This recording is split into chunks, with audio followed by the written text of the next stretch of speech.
Welcome. My name is Sonia Shorey. I have the privilege of serving as the Vice President of Strategy, Marketing, Communications here at Invest Ottawa and Bayview Yards. It is such a pleasure to welcome you today to our event, Women Creating a More Sustainable World.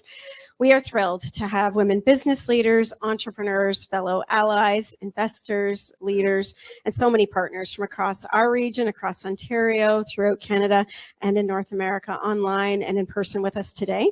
And I'm so honored to be joined by my friend Siobhan, Shav, as she prefers to call herself, Haspel McIntosh. She is the Director of Diversity, Equity, and Inclusion at Wealthsimple, and she serves as a valued member of our Invest Ottawa Board of Directors and Chair of our Women Founders and Owners Subcommittee in from Toronto. Thank you so much for being here. Thank you. Always weird hearing yourself introduced, but hello, everybody. My name is Shav. My pronouns are she and her. Very, very excited to be here with you all today. Also, it's amazing for those who are in person at Bayview to be here with you all, sharing space, sharing energy. Very excited. We have amazing programming, truly inspirational. Hopefully you all will be leaving on an up and to the right energy swing. For those who are tuning in online, also welcome. Thank you for joining us. I'm so excited to be back with you on a stage, Shav. We have done this. I think we're going to take this show on the road. That's what we were saying. So many opportunities to come together. And before we begin, of course, we would like to welcome Monique Manatch, Knowledge Keeper and member of the Algonquins of Barrier Lake, Executive Director of the Indigenous Culture and Media Innovations, to perform a beautiful land acknowledgement ceremony. Please join me in welcoming her back to our stage and community.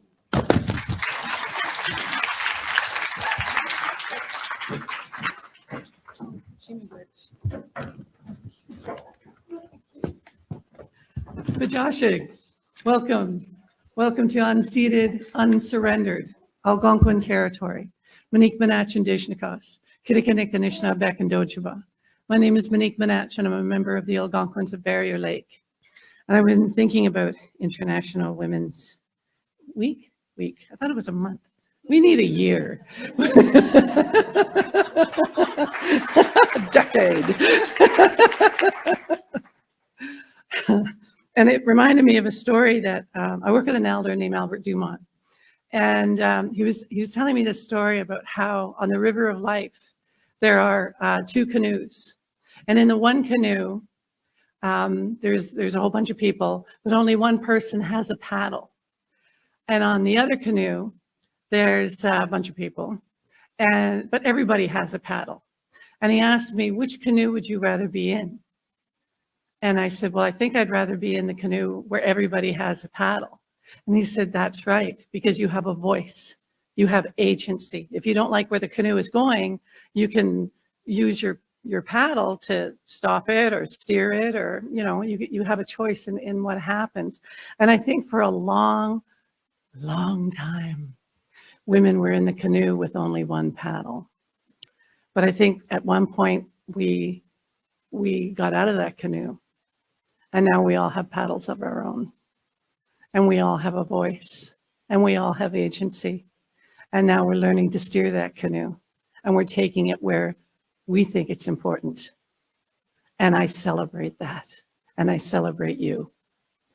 So I'd like to open this space and make it a sharing space, a safe space, a sacred space, a space of knowledge, of wisdom. And I'll do that with a few words to the Creator. Kichimigwich Jemnido. Thank you, Creator. Thank you for everything you've put in our homelands that help human beings to live well. We acknowledge and honor the trees, the streams, the lakes, the rivers, the oceans. We acknowledge and honor the animals, the birds, the fish, and all the good human beings. We thank you for our ability to prepare ourselves spiritually for the spirit world, for when the short physical world ends. We thank you for our ability to take care of one another and to bring peace to one another, especially during times of trouble and anguish. We acknowledge and we honor our ceremonies and our medicines. We think of our friends and family who are ill, whether it's physical, mental, or through addictions. And we hope they have a good day today and that they return to us soon as role models and as mentors. And we remember to live our lives with great respect for all living things. Kachimigwich, Kachimigwich, Kachimigwich, Kachimigwich. I know it's going to be a great, great event today. Thank you.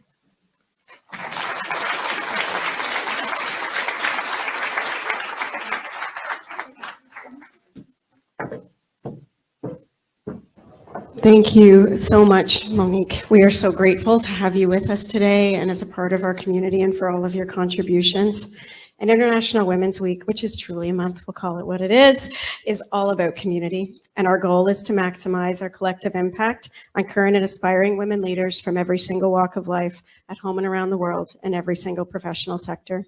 Now in our 5th year, IWW, as we call it, is building a community that is truly committed to inspiring, equipping, and empowering women leaders in all of those fields, from entrepreneurship to innovation and investment, Main Street business, technology, academia, government, and nonprofits. It's not simply a series of events. It's a powerful driver for long-term sustainable change, and I do believe it's a template and a model that anyone can adopt in any community around the world. And of course, during this month of March, we've brought to bear our strengths as a community for our community to help pave the way for women to achieve impact on our economy, our society, and our environment. And through this month, we've collaborated with dozens of local, regional, and global partners who join us in helping to realize this vision, making important step-by-step progress. This includes our event cohorts today, IBM, whom we're honored to collaborate with on this very impactful event, and of course our title event sponsor for International Women's Month, BRK Capital's Thrive Venture Fund. We're also very grateful to the City of Ottawa, the Province of Ontario, and the Government of Canada, including FedDev, who generously supports our Scale Up platform, and Global Affairs Canada for their unwavering support of so many in our community. Thank you all for being a part of our journey. We're thrilled to have you with us, and we know that it will take all folks, champions and allies, together as a unified force to drive change. And this is truly at the heart of International Women's Week and the event today. So welcome, what we're all here for, women creating a more sustainable world. Today is about, again, gaining inspiration and some insights from true role models who translate vision into action and have impact locally, nationally, and globally. That's big. Our speakers are leading powerful initiatives, companies, and investments that are truly making a difference, again, on that local, national, and global scale. They're accomplished and visionary investors, industry leaders, and entrepreneurs who directly support the UN sustainability goals and objectives that underpin International Women's Week. So I'm going to get a vibe check. That's what I like to call it. That's what the kids call it, an energy check. Are we all excited to be here? I'd love to hear from the crowd. Wonderful. And I'll pretend I can hear everybody online cheering as well. I'm going to do a little bit of housekeeping. So a couple of notes before we get started. For most of today's sessions, we're going to hold questions to the last 10 minutes of the sessions. If you are here in person, there's going to be a roving mic, and you can just kind of put up your hand and they'll come to you. If you are tuning in online, you can just enter your questions in the chat. There will be somebody monitoring that space. We are recording the entire event today, so just so you know, you're not surprised by that. And we'll also be taking photos in the physical space if you're here at Bayview. So if you see the cameras, you can wave, you can give a peace sign, do whatever you do, but just so you're not caught off guard. And the point of being able to record this session is, not everybody can be able to make it. We want to make sure that this spreads as far and as wide as possible.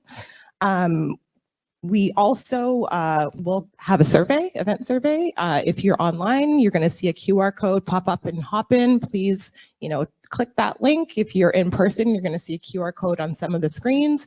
I always like to say feedback is a gift. The way that we can consistently improve programming is if we get your feedback. So please be gracious with that. We would really love it. Also, for those who are joining us online and in person, we're going to have a break at 10:40 a.m. If you're online, this is an opportunity for you to, take a little bit of a break from the screens. We know the impact screens have on us. And also, we encourage you to visit our online sponsor booths, including IBM and Tees Tea. For those who are in the space, we have the founder of Tees Tea, Sheena Brady, in the house and her team. So please head over, grab yourself a tea, get a little zen, connect with people who are around you.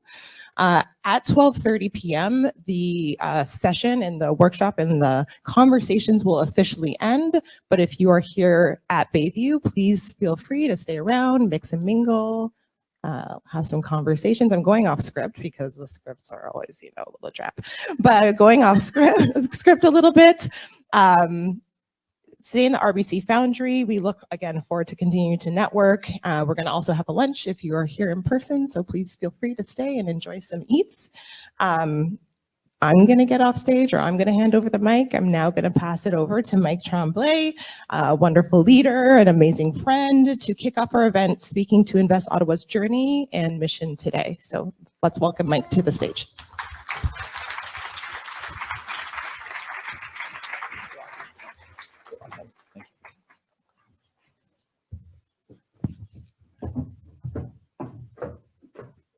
Try not to fall down the stairs there. Welcome, everyone. It's great to see such a wonderful turnout today, and I know we have a lot of people online as well, which is terrific.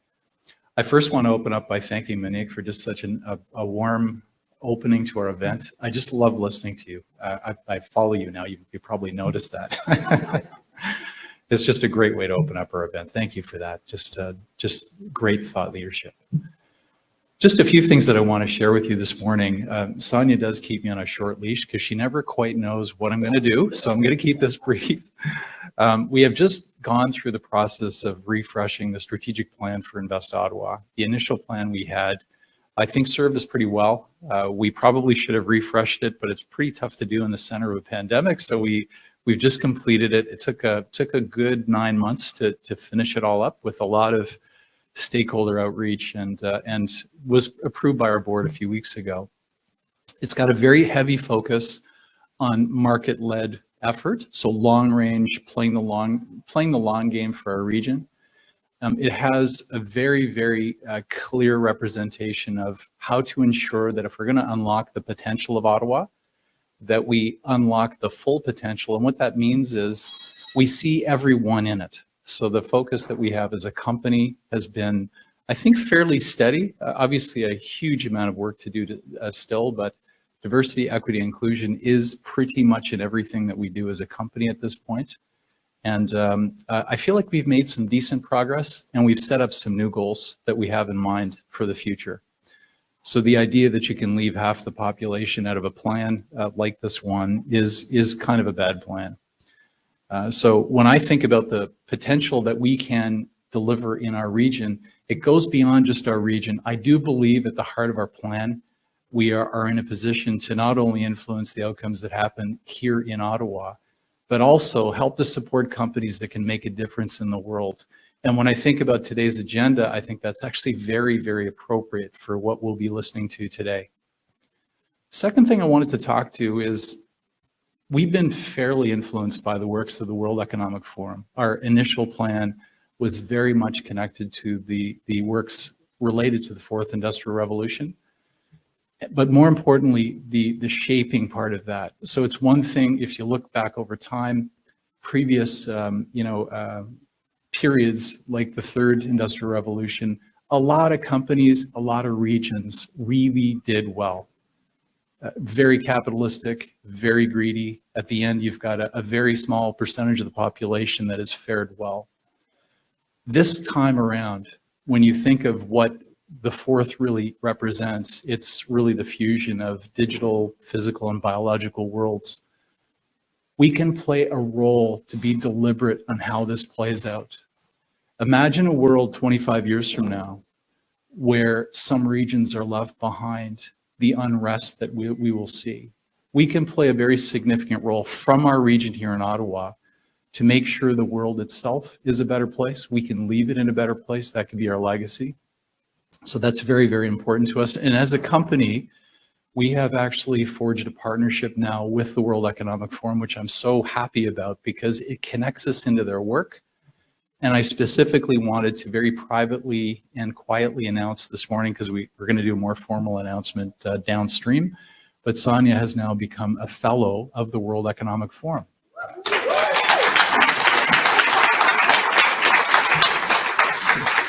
So proud of the work that Sonia does, and I know that her impact will now go to another level, which I'm waiting to see. I'm sure it's going to go incredibly well.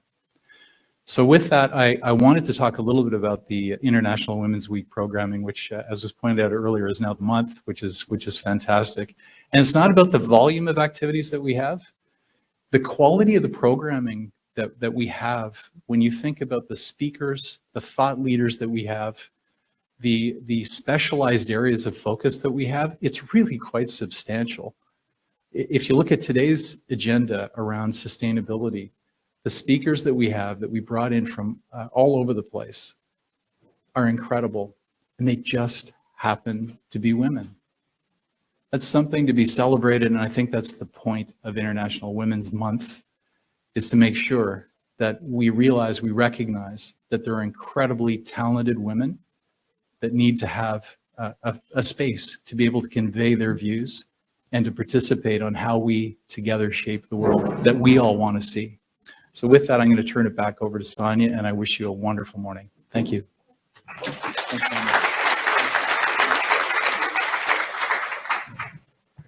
Thank you so much, Mike. It is now my pleasure to welcome my good friend, Aneeta Bains, Managing Partner, Canadian Federal Public Service at IBM, to the stage to moderate for the next 40 minutes our first panel discussion, Driving Change, Canada's Future, Enabling Sustainability. Please join me in welcoming her to the stage.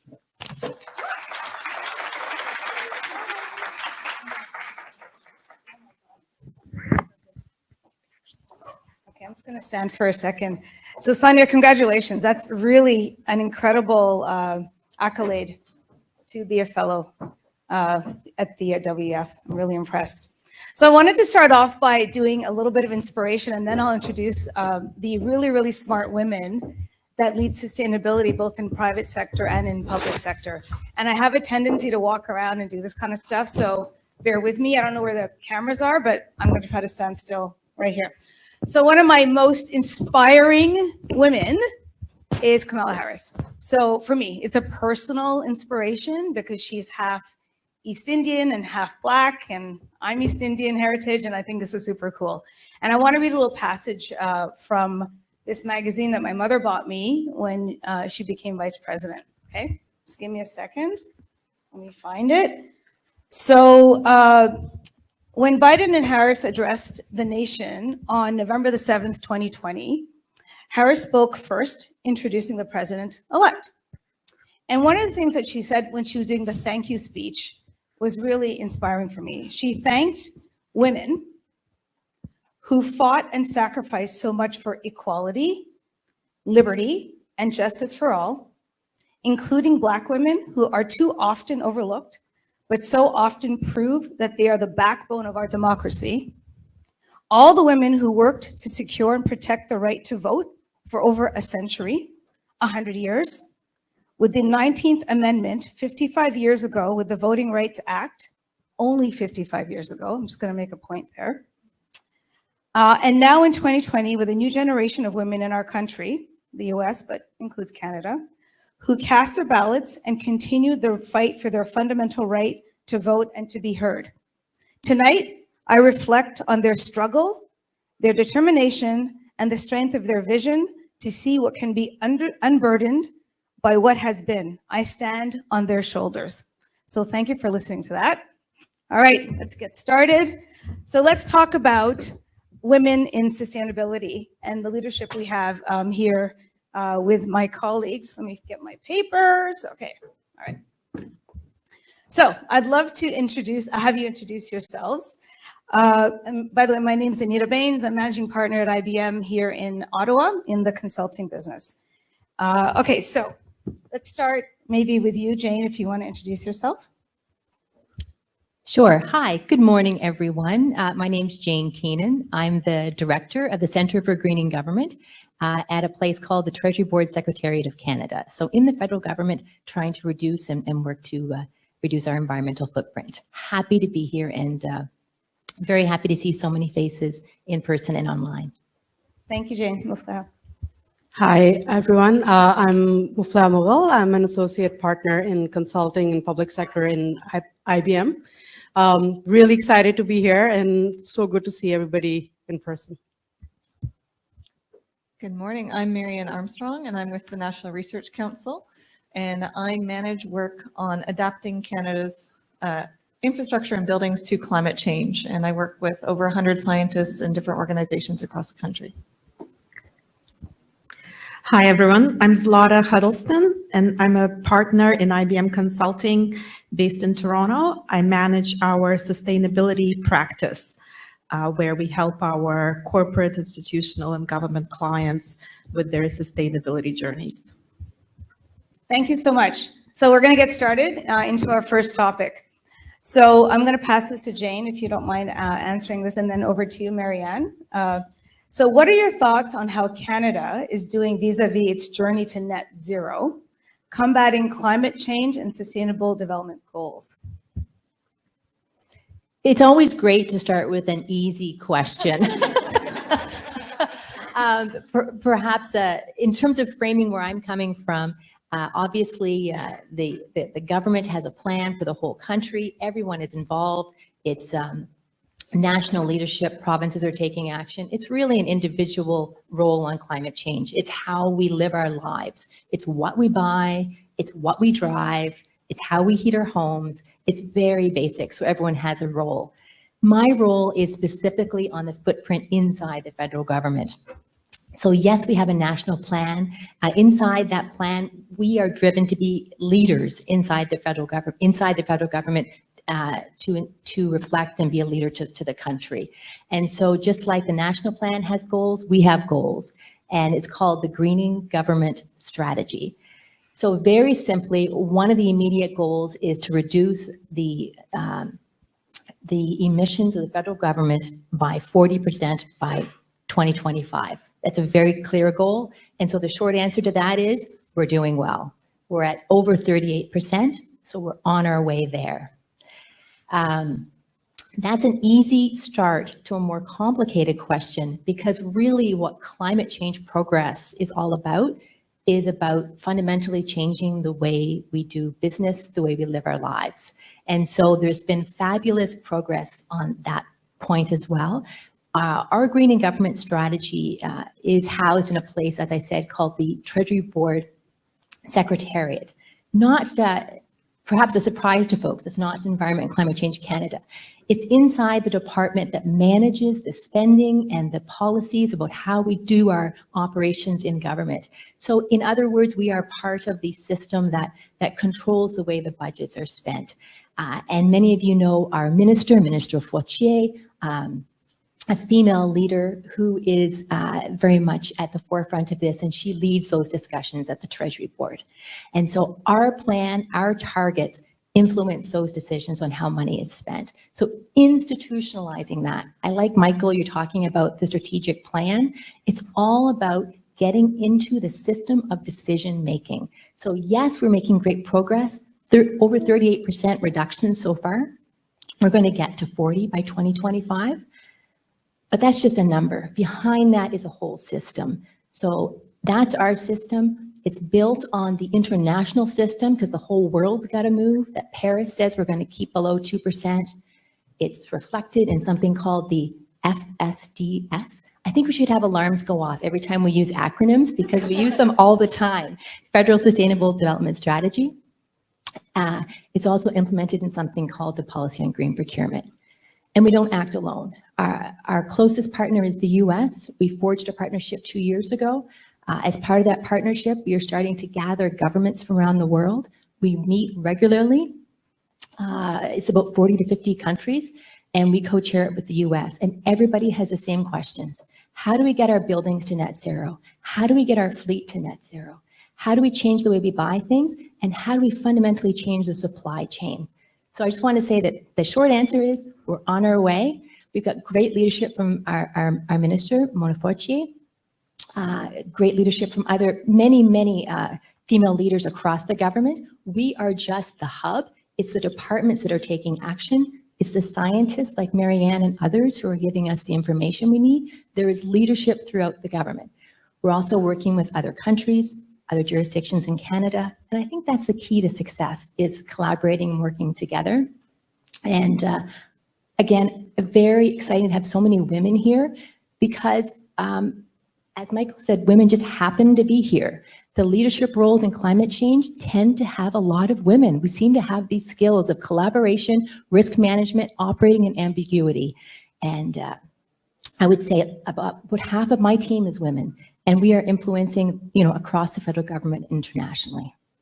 So I hope that's a short, simple answer to the question, how are we doing? Yes, climate change is serious. Yes, Canada is going to be impacted more than other countries. We are going to warm more. That's why Marianne is really important. She's talking about how we're going to adapt. That's really the conversation for the future. But I am very encouraged by how much climate change is being institutionalized inside the federal government, in other governments, in the way we all think. And I'm really excited about the role that women are playing on this. Thank you. That is actually, there's a ton of information in what you just said. I really appreciate it. I want to go back to sustainable procurement policy in a bit, and we'll try to get back to that. Jane, over to you. Marianne, over to you. Thank you, Jane. Marianne, over to you. Great. I don't know if I can follow up exactly on that or do as much detail as Jane did. It was excellent, but I can certainly speak to the role of scientists in this area. If we're going to achieve our goals of net zero by 2050, or even at the moment, if we're going to be able to adapt and ensure the quality of life we have in the future, we need to have all hands on deck and working towards that goal. So I'm happy to say that at the Research Council, we started working on adaptation 7 years ago, which might not seem like a long time, but we're some of the first in the world to do so. It might be because Canada is big. We have so many different climates across the country. We're seeing so many extremes. It's also a matter of Canada's warming at twice the global rate, even more in the north. Let that sink in for a moment, because that is massive, and we're already seeing the consequences of it. And it's scary for me when I look at how the world is changing. And in fact, for the next 50 years or so, the changes are baked in. Not saying we don't need to mitigate. Absolutely, we need to mitigate. We won't be able to afford to adapt if we don't. But certainly we need to recognize that there is that need to adapt. Otherwise, we won't have the same quality of life for us or our children as we move forward. So I'm very grateful that Canada started moving in this direction on adaptation 7 years ago with the Pan-Canadian Framework on Clean Growth and Climate Change. It's maybe more than 7 now, maybe 8 or 9 now. But certainly that's given us that momentum to understand how Canada's climate is changing, to work with scientists to understand then what can we do about it. And in particular, we've had over 100 different scientists working at the National Research Council on buildings, on bridges, on water, wastewater, on dams, as well as nature-based solutions. So working together to ensure we have the guidance and information needed to make the right choices, like the right choices for procurement, the right investments, the right decisions in what we're building now so that it will survive in the future. So I'm also really pleased to say that the National Adaptation Strategy just came out in November. So this is the first time that Canada has actual metrics that we're going to be measuring on our progress towards adaptation, and also sets out actual targets for what we're trying to achieve. It's not as easy as saying we're going to reduce greenhouse gas emissions by X amount or hit net zero by 2050, which are also very difficult to achieve and measure. But I find in the adaptation world, it's a lot harder to set a specific metric. So I'll give you a few examples of what we're trying to achieve. One of them is to eliminate all deaths due to overheating by 2040. So that's a lofty goal, and I'd like to see it done even sooner than that. And one major overarching vision is to ensure that we have the information so all our professionals, our architects, our builders, our community designers can ensure that we are adapting. So that's firmly where we're working at the Research Council, is to adapt our codes, our standards, our guidance to ensure it's available to inform those decisions. So I also want to leave you with some information about the building code. And the building code is also adapting, it's mitigating, it's evolving. So for 2020, we have a new tiered energy code that allows you now to build for net zero energy ready.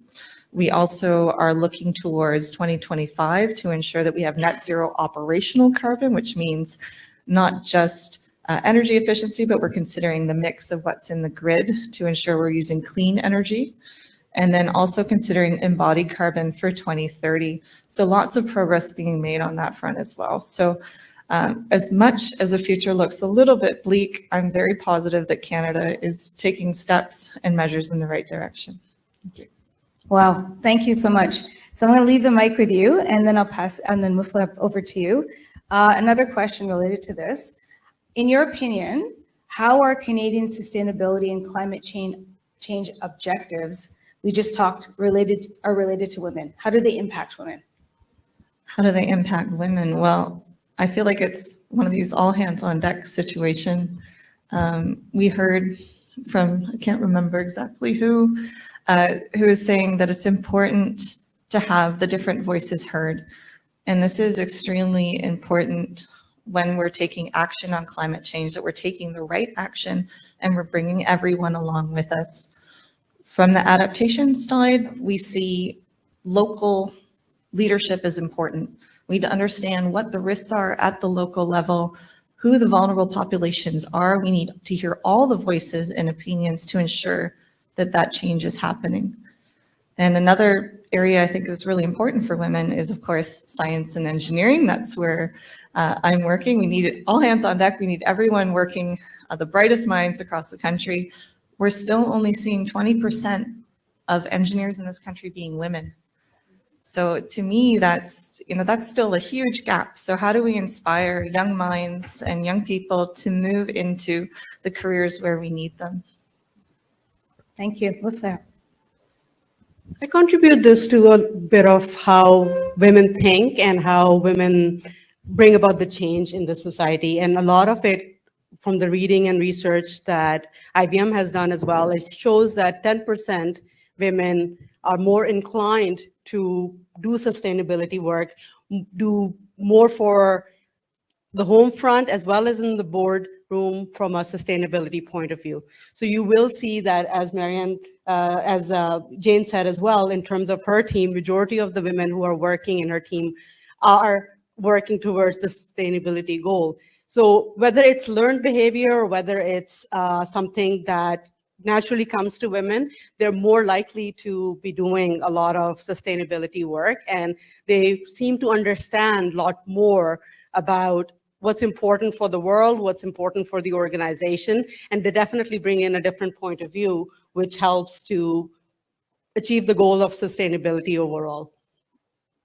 I think what's really interesting is the concept of gender equity interrelated with our sustainability goals. Like you talked about how there tends to be a lot more women involved with climate risk, sustainability, but I'm noticing like there's some parallel, with gender equity as an interlock. Zlata, I wouldn't mind you maybe providing your point of view on that. Sure, yeah, well, those are great perspectives. The only thing I would add to that is there's been a number of studies that are pointing to the fact that inequities, social inequities in the societies are disproportionately affected by or exacerbated, inequities are exacerbated by climate change. And the diverse populations are disproportionately affected.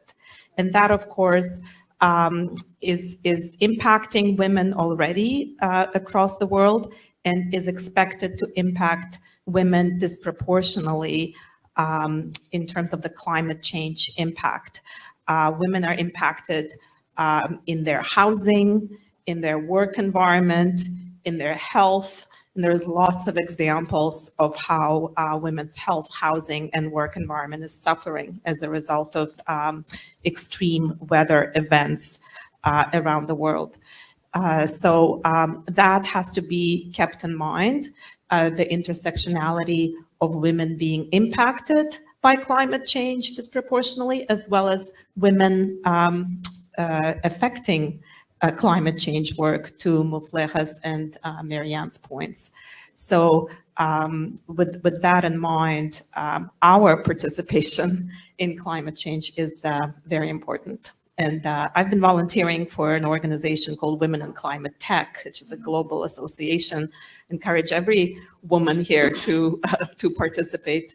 We've put out a number of white papers on that very point, in fact. Women in Climate Tech, is it global? Is it America? It's a global volunteer association. I think we're in the process of applying for nonprofit, but it's very much a grassroots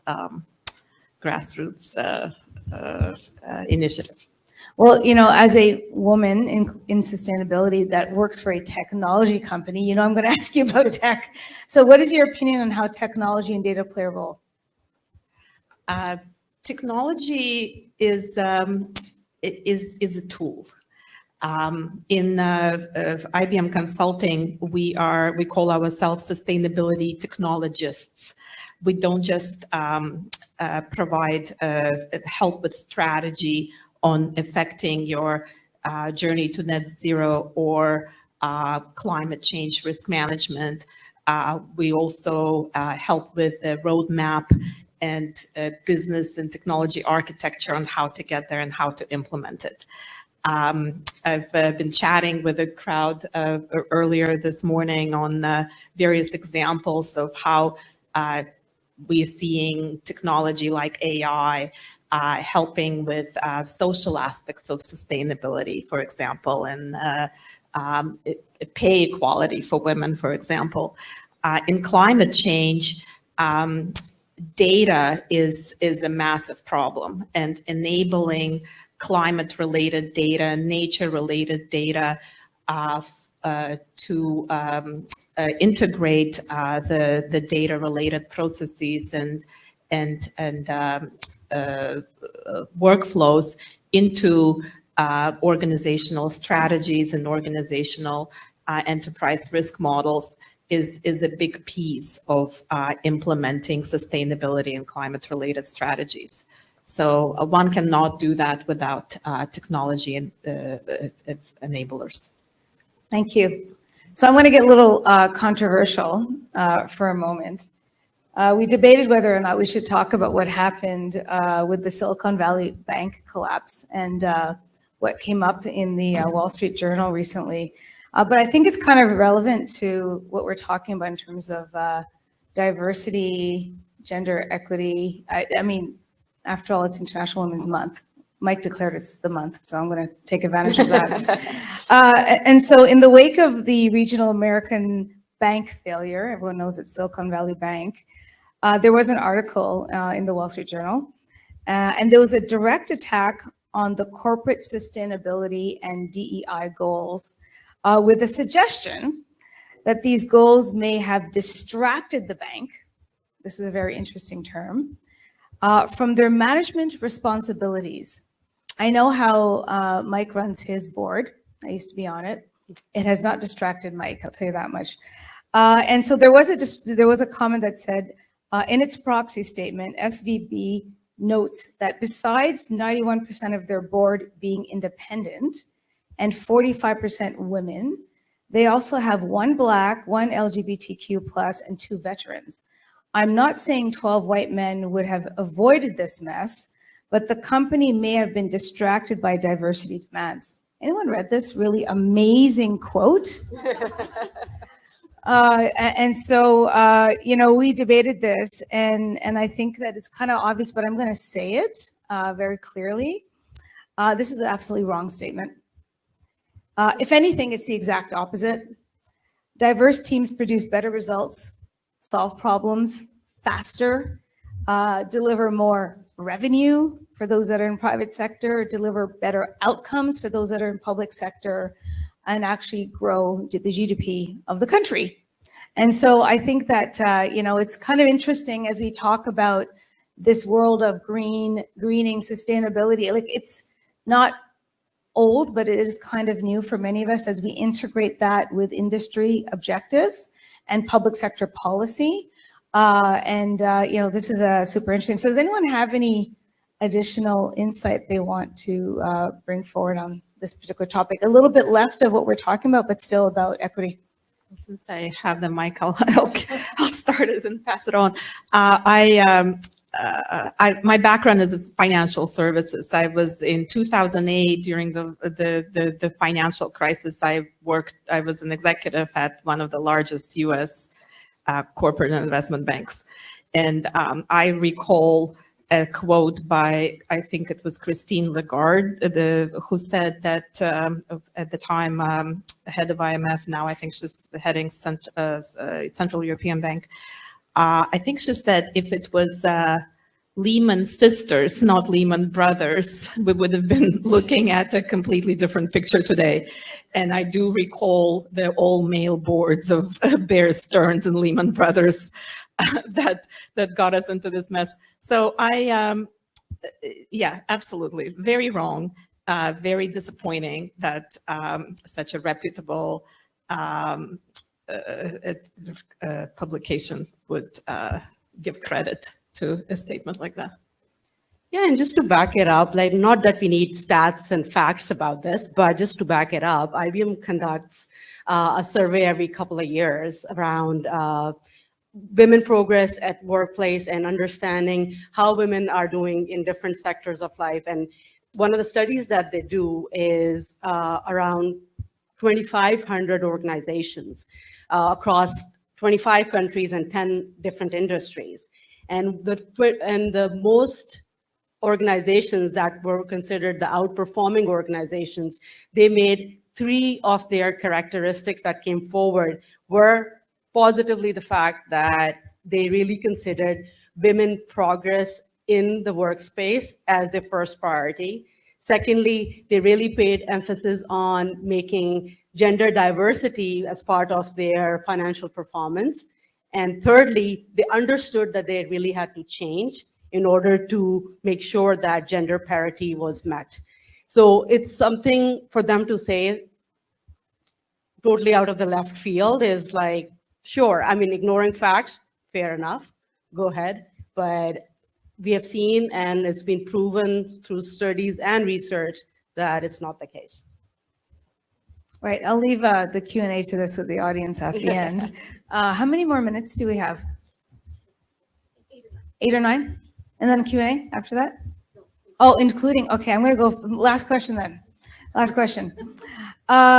What brought each of you to this point in your career in sustainability?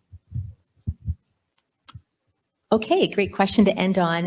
What brought me here? A long path that started in a career in the private sector in environmental law, looking at very specific environmental issues from an industry lens, thinking, I got to look at the big picture. This is really serious. This was 30 years ago when people weren't talking as much about climate change. It's very exciting today that the conversation has changed and everybody gets it. When you go into a room, you don't have to have the first introductory conversation. So I moved to look at public policy, and back then started looking inside, worked for the provincial government, looking at waste, looking at how to get tires out of the landfill, looking how to increase the air quality. And then came here into the federal government to look internationally, because I realized we have to work together and we really do need all hands on deck. My world has mostly been policy negotiations, figuring out how to move the system. There are jobs here for everyone. Marianne, I can't reinforce Marianne enough. We are turning to a world where climate change adaptation and risk management and thinking about the future is where it's at. There's lots of jobs in risk management. Data is everything. We require every department in the federal government to report annually on the internet, their emissions. So figuring out how to manage data, how to manipulate data, how to bring meaning from data, great jobs there.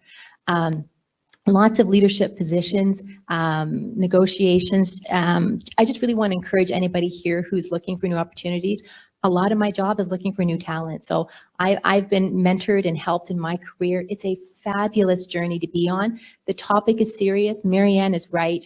It is going to have serious consequences moving forward. I've had a fabulous career in this field, lots of interesting opportunities. And I just want to reinforce to everyone, it's a diverse field. There are lots of roles for everybody, including women. Women have very interesting skills. So that's a little bit about my path. And a shout out to encourage people about all the diversity, because we are not a sideline business. We are integrated into the decision-making of government. We are integrated into the decision-making of the private sector.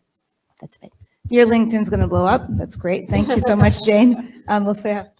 I think the future and be the inspiration for the kids, and the fact that it's not a check mark that all the organizations need to have in order to be sustainable. We need this for our future, and it's important that we actually consider it not only on our day-to-day basis, but also for overall organizations, overall work that we're doing, and embrace it on our day-to-day. That's how I ended up where I ended up today. And I've always been a scientist at heart, an engineer at heart. And I never realized I was groundbreaking until a few years ago. I was often the only woman in the room. Still am sometimes. Engineers, construction, there's not a whole lot of women there. And I think it is changing. And I realize that I am setting a trend, and I'm helping new leaders come along. And one thing that sticks out in my mind, a few years ago, maybe 5-10 years ago, someone came to me and said, wow, you have such leadership potential.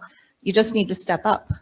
Well, here's the message. You can't step up if you can't find the stairs.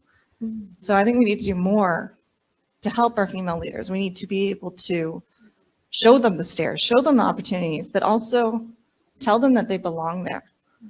Because a lot of the time when I walk into a room, and it still happens, maybe it's imposter syndrome or not.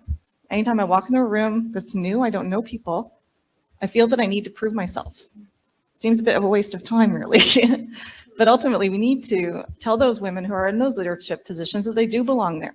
Help even the emerging leaders into those rooms, into those spaces, tell them they belong, but also tell the people there that they belong there and their voice deserves to be heard.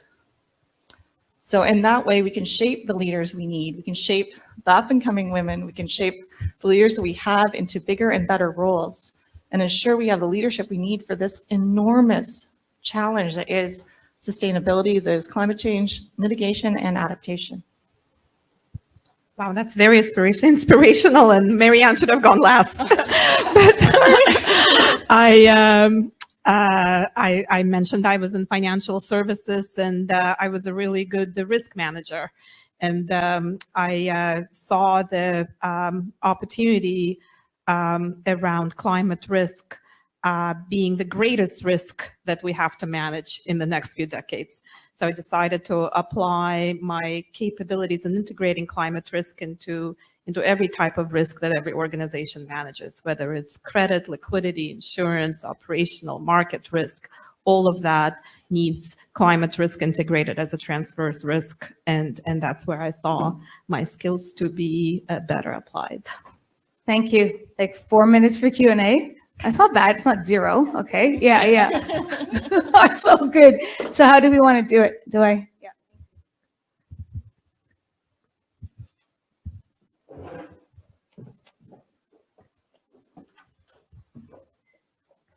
Hi, Rose Gage. I'm an independent director for a Crown provincial agency called ARIO, as well as for a clean tech organization, excuse me, called CO2 Grow, and also the Chief Connections Officer for Competent Boards.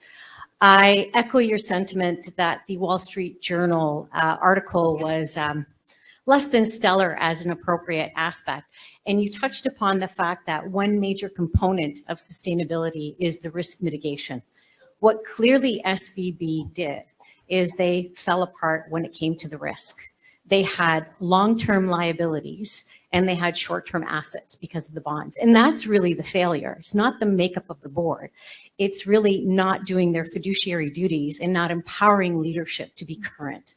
The other thing is that they had concentration risk. 95% of the deposits that they had on hand were not insured. And so there's a lot that everybody can learn from. As Canadians, we're very fortunate because the banking sector is very, very solid and it's national in nature. Even our credit unions and our case populaires are very much the same. So we're very fortunate, but the repercussions are going to be huge across the globe. And so to the women entrepreneurs, to the business owners, it's really important to understand what is insurable, what is your risk that you're exposed to, and the rest of it. So kudos for raising that today, because I think we're just going to be starting to see the repercussions of that. Thank you.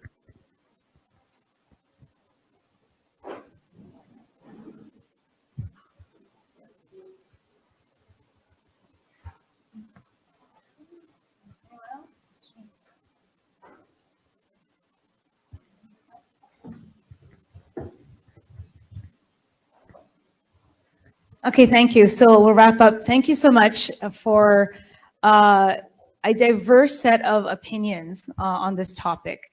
I think that makes a big difference because you get a little bit from everybody based on their role, whether it's inside government, outside government, policy inside government, policy outside government, financial services, technology sector, et cetera. So I really do appreciate that. I appreciate everyone being in the room today and those that are online as well. It's inspiring that we're all kind of back and we're shaking hands or, touching elbows, and that makes a really big difference. I want to thank Invest Ottawa for hosting us. As always, you create an amazing venue, very inspiring. I always love to be here. And so thank you very much. Appreciate your time.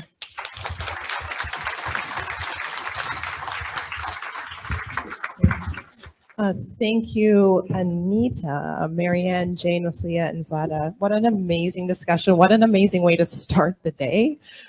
Very inspired. I think something that really stood out for me was we can't have conversations about sustainability without having conversations about things like gender inequity, structural racism, socioeconomics, et cetera. And we all play a role individually based on what we buy, the types of cars we drive, as Aneeta said, and also in the corporate sector, we all have a responsibility at the policy level, in scientists, we all have to work together in order to create change. So thank you very much for that conversation.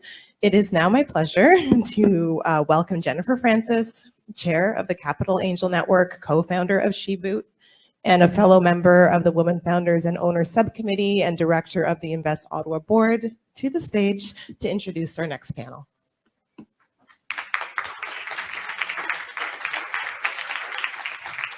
Thank you, Shav. And that last panel was great. And yeah, that Silicon Valley Bank quote, it was an opinion article. I just want to defend the Wall Street Journal a little bit, as it was an opinion article, not a journalist. But it was unbelievable. When we know how much stronger companies are when there is diversity. So I just want to say how excited I am to be here overall. Capital Angel Network, it's the largest angel group in Ottawa, and over the last several years, more and more of our investments have moved into sustainable technology, sustainable companies. As angel investors generally want to have impact on their local communities and impact on the world with their funding. So we're seeing that shift within Capital Angel Network. And we know also that women founders are much more likely to build companies that address sustainable issues. We also know that women founders are much less likely to get funded. So with Invest Ottawa, Capital Angel Network, we developed SheBoot. So SheBoot is now running on its own in order to address the inequities in funding for women founders. So it's an investment-ready boot camp. And like the statistics show, we also see within SheBoot that our founders who come into that program are addressing sustainability challenges, health challenges, and community impact, related to the United Nations sustainability goals. And in fact, you'll hear from a SheBoot founder in the later panel today, as well as a Capital Angel Network investor and now founder also on that panel on the sustainability for founders. So it's just such an important topic. We are not going to solve our climate change problems by sitting around. We are going to solve our climate change problems by building technology, by building solutions, and by investing in those solutions so that they can grow and scale and address the problems locally and globally. So very excited to introduce the next panel, which is about impact investing and investing in sustainable technologies. And it's my pleasure to introduce Dayo Kefentse, who is the content strategist and oversight editor of the Globe Content Studio and the founding and managing director of Dayo Media and Communications, who will be the moderator for this panel. Thanks very much. Thank you. I'm going to do a similar vibe check that my colleague did. How are we feeling out there? Yeah, I can't tell. I can't tell. I've traveled a long way to get here. Well, long from Toronto, long from the cab downtown to here. And the taxi driver, mind you, every cab driver I've had so far has really promoted Ottawa. So Cab drivers love Ottawa. So he said to me, he goes, oh, why are you staying only one day? Why aren't you staying for 2-3 days? Have fun in Ottawa. Because you're young. You're not even born in the 70s. I was like, I might have been born in I'm somewhere in that range, 1970, maybe 1979, somewhere in that zone I am from. But I'm old enough to remember when recycling was introduced. Who else is in this room and remembers this? Before you just throw garbage in the garbage. Then there was this business of the blue box. Then you had to be separating. Then it was work for garbage. We all remember, some of us remember this. I know I do. And this is part of what we're going to be talking about is the change that we are all seeing where it's sustainability. Because it wasn't called sustainability there, it was just called doing work for garbage. But now we are seeing that sustainability is something that is very commonplace, important, as we heard about climate change becoming something that we're all paying attention to. Even I think I heard David Phillips is now part of not just Environment Canada, but Environment and Climate Change Canada. So we are seeing shifts in our country that are going to make a difference. And we're going to speak to panelists today who are all working to make a difference in their own work and all of that. But before I get into that, and I'm going to actually go a little bit off script because I think Aneeta did too. So I think that gives me license to do the same. And I'm going to need the mic to rove a little bit. But I wanted to know what y'all think about impact investing. Because when Sonia invited me to talk about impact investing, I'm like, but I don't know. I'm not sure if what is that? What is impact investing?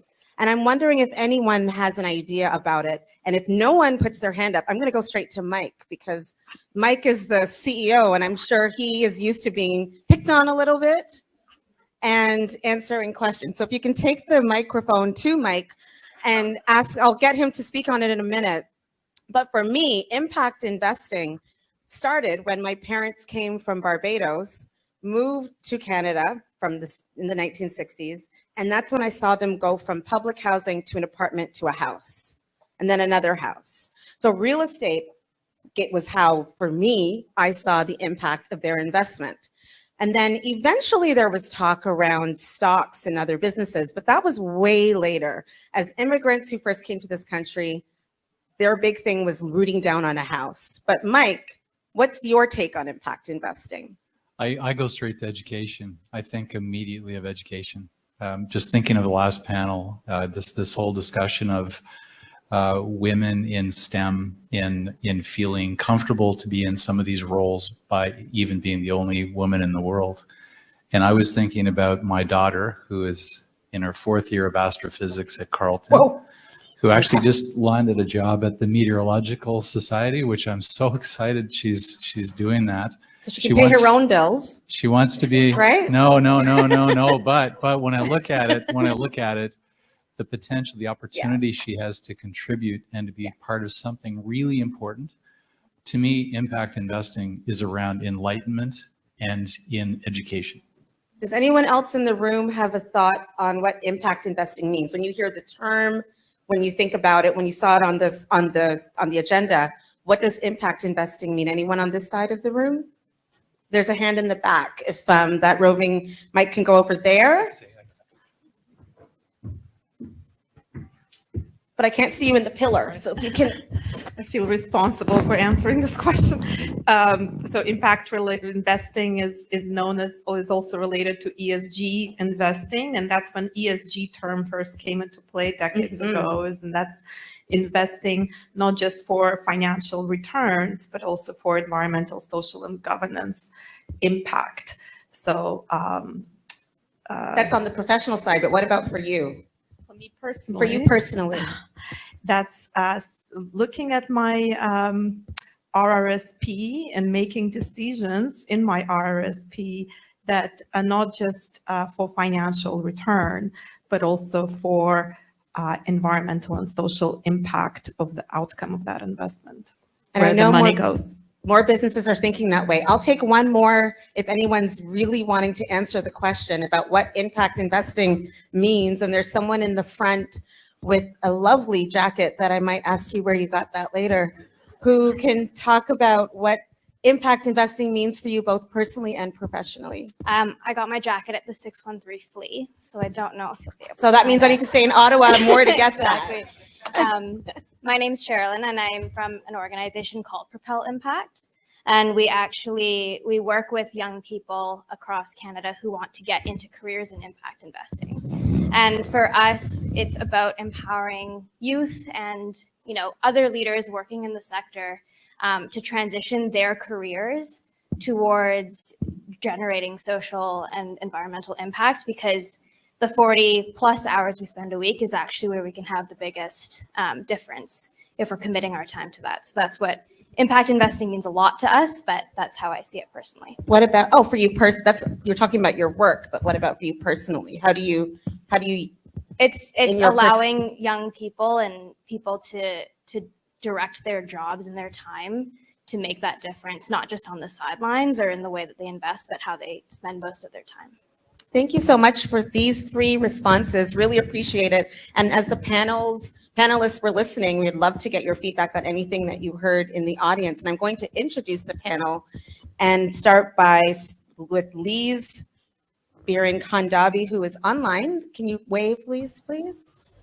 There she is. She's the co-founder of BRK Capital, the first Black-led VC fund in Canada. We also have Jill Earthy, president and CEO of InBC. Hi, Jill. Good morning. We also have Zoe Kolbuc, Vice President, Ecosystem Sustainable Development Technology Canada. Who's here? Oh. I'm here. Oh. Hi, Zoe. Is my twin in the crowd? We also have, again, by Susan Rohack, Managing Partner, Climate Tech Fund, BDC. And we finally have Ilse Turnicht, Managing Partner, Twin River Capital. We can just give a hand to all of our panelists in welcoming them. So I'll start with Lise and Jill by asking you what impact investing means to both of you. I'll start with Lise. Professionally or personally? Either. Pick one. Either. For me, impact investing is really a way to solve big problems in a way that is sustainable. So what really attracted me to the space initially was this idea of all the issues I've been hearing since, as growing up, in emerging markets, people don't have access to X, to Y, and Z, and this is really becoming a barrier to their growth and just, creating more achievements in the different countries. Being like solving these issues, not being, left to charities, but really to the private sector that manages trillions of dollars. So being able to sort of see all the innovations that were coming up, for example, solar-powered incubators, so that you can use incubators in rural areas that would save the life of babies. And so creating, I guess, a business model around them so that investors would be attracted in this space and saying, oh, we want to invest because there is a market for all of these, products. They're built in such a way where they work in these different spaces where they are affordable. And if we're selling it to a big, to a huge mass of people, then we can make the money that we need because we have a fiduciary duty. I was like, okay, this seems amazing as a solution for those big problems. So that's why I was really interested with impact investing.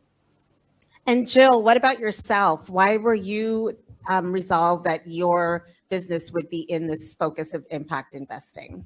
Yeah, well, it's interesting because impact investing has been around for a long time, but it used to be sort of labeled as a nice to do, right? Not an essential. And now it's really shifted and it is absolutely essential. And we saw that in the UN report that came out this week, and we know that. But I think, just looking back, and I did my MBA, 25 years ago, and looking at, finance at that time, I wasn't interested in at all because it was so narrowly focused. It was so focused on profit, and that's what we were taught. Didn't resonate with me, didn't resonate with my values and the impact that I wanted to have on the world. And so it's amazing how your journey, right? And I look back over those years and have done a lot of work as an entrepreneur with entrepreneurs, and then working with and increasing diversity of investors, and how you kind of circle to the end here, not the end, hopefully not the end, but to this point in time, and now leading a $500 million strategic investment fund with a triple bottom line mandate that's been set up by the province of British Columbia with a focus on people, planet, and profit. It is front and center. We're using taxpayer money, right, to look at how we can influence positive change. And that's been come a full circle, right? Like just that transition. And so just to clarify, so impact investing absolutely is the financial returns plus the non-financial impacts. And that's really critical because some people, I think, Mike mentioned education, some people still associate impact investing with just the non-financial impacts. And we have to shift that narrative that it is combined, right? So I think that's a key piece, and that impact investing is a strategy. And the ESG, we use that as a framework in our risk assessment. So that we can talk more about that. We'll definitely be talking more about ESG, and I think it was also mentioned in the group. And I'm curious to know for you if anything that you heard in the room resonated and your take. Yeah, I think what Jill just said resonated with me, and I'll take it from a different angle than what other people have taken it from, is investing in venture capital is about buying into a company at a certain price and selling it at a higher price, right? That is why people put money into this asset class, is to buy low and hopefully sell high. And if we fundamentally believe what we've all been saying this morning, that having women as on our board and women in the C-suite and women entrepreneurs, if we believe that climate is the right way to go, then I would suggest that all investors and smart investors who want to have a higher multiple on exit should be impact investors. And that we're starting to see that happen. So the two are very much tied together. So what we're talking about is winning, that by thinking about sustainability, making sure women are included, et cetera, that you can do well with impact investing. Yeah, like the VC. Collectively.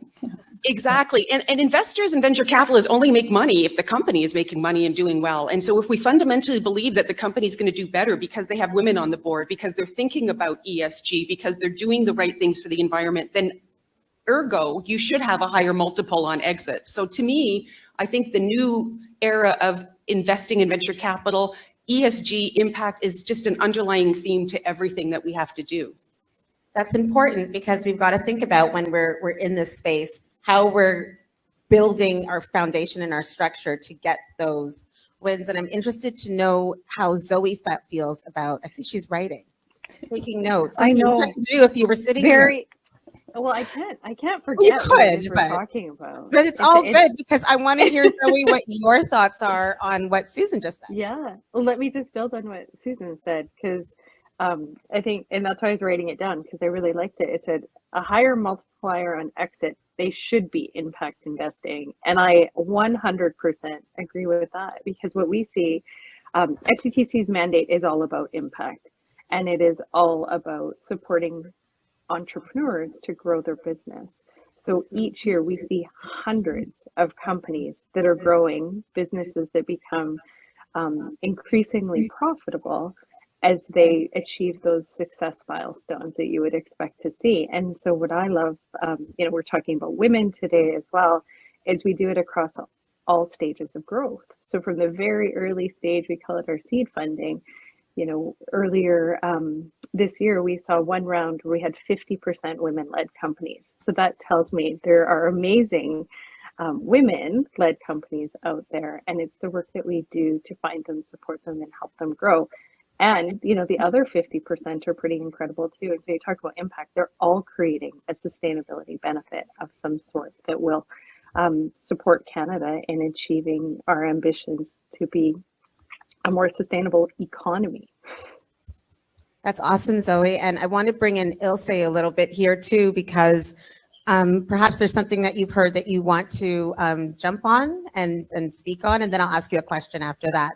And before you answer that, if there are any questions that are here in the room or on the or online, if you want to bring them up or raise them, we're happy to integrate them into the conversation, because we are talking to a wide audience, not just the panel here or there, but also the people in the room. So if there's something that you want to ask or bring up, please put your hand up. There are roving microphones, and they're also watching online to see who asks questions. So over to you, Ilse. Yeah, just echoing some of the comments already made, and maybe because we're at Invest Ottawa, you know, a little bit of an innovation lens. If we just take the definition of innovation, mainstream one, Harvard Business Review, you know, innovation is new and better ways of creating value. This goes very fundamentally to what do we mean by value? Is value really just value for the investors?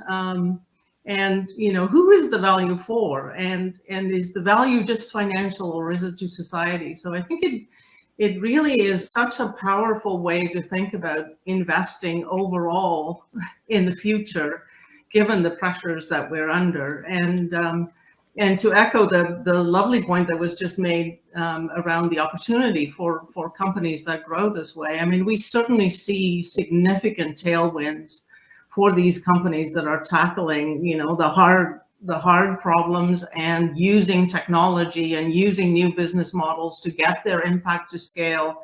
They have regulatory tailwinds, they have cost of capital tailwinds, and their absolutely most powerful tailwind is this is where young people want to work.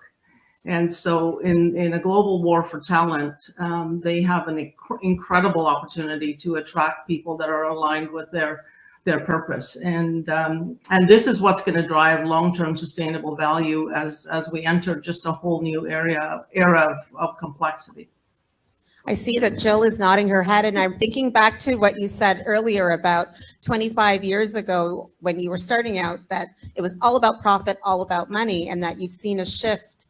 Why are you shaking your head? And can you tell us also a little bit about an example of why you think impact investing, as we've defined it, has been actually profitable, in quotes, for you and your business? Because we're looking at examples now. If people are thinking about going into impact investing, what are some things that they can do that will get them there? That's for me or for Elsa? That's for Jill. Okay. That's for you. Great. Yeah, I know. I think it just has been that journey. So there are days and that where it's a bit frustrating, right, that we're still talking about this because the data is so strong. It's the same when we look at women entrepreneurs and performance, right, and the incredible impact, and that the higher percentage of women entrepreneurs who are trying to make positive change for the world, right? But yet the numbers are still low. Yet less than 2% of venture capital goes to women. All of these things, and the same conversation around impact investing. So examples. So we're just getting started with our fund, but I think what's important is we're collaborating with so many different partners across the ecosystem. There are a lot more examples. I know Susan will probably speak about some of the BDC frameworks that they have now around sustainability and DEI, which we're talking about that intersection in a way here today. But we're all trying to collaborate and look at different ways to influence the change. So I can speak from our fund. What that means is when we look at our operations, so the point was made around talent, we're a publicly funded fund. We don't have market competitive salaries, but we do have an incredible culture of trying to do really cool things. And we've attracted incredible talent as a result of that. Very diverse team. And our chief investment officer is also a woman. Unusual for the two of us to be leading this fund. But so we're looking at that lens across our operations, but also obviously very much in our investment thesis. So I mentioned our triple bottom line mandate. So we are considering opportunities. So we're investing currently in venture capital funds. Starting April 11th, we'll be opening it up to directly invest into companies that are aligned with one of our 4 impact objectives. And those are advancing reconciliation, and we intentionally put that as one of our 4. Elevating inclusive futures. So when we think about health tech, we think about education, we think about access to childcare. What are some of the solutions and innovations there? And you think about the number of women who are working on some of those challenges. And then we have innovating for the future. So very, very broad one, but really important.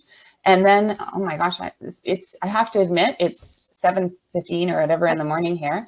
I talk about these all the time, but so we have the community piece, we have advancing reconciliation, innovating for the future, and of course, driving climate action. That's the one that I escaped because it's so obvious. So what I'm hearing, Jill, is that you're intentional about it. Not just did you put it on paper that you're going to do it, y'all did it. Oh, well, 100%. And so we look at that, but I think the point that I wanted to make is that's in our assessment and evaluation. That's sort of a first step. The part that we're really excited about is working with the companies and the investors that we're investing in to identify where they're at in their journey in impact investing or sustainability, right? And how some are not there yet. Some are clearly not there, but they want to change. And we see our role in helping to provide that education and support so that they are embedding these critical principles in either if it's a fund and the companies they're investing in, or the companies themselves, that they are measuring and tracking progress towards sustainability and DEI. That's another critical factor. So we see our role, and that's critical. Thank you so much for that, Jill. We do have a question from the audience. We're going to get or two questions from the audience. We're going to get the microphone over to you. And while that's happening, I'll ask Susan the same thing. What is an example of what can be done to make sure impact investing starts to be more than an idea, but something that's actually happening? Yeah, and I want to bring back the SVB issue again, unfortunately. And I think it's not so much that article was published, it's that there's people that really believe that still out there. Like that is an underlying tone to, that is a belief.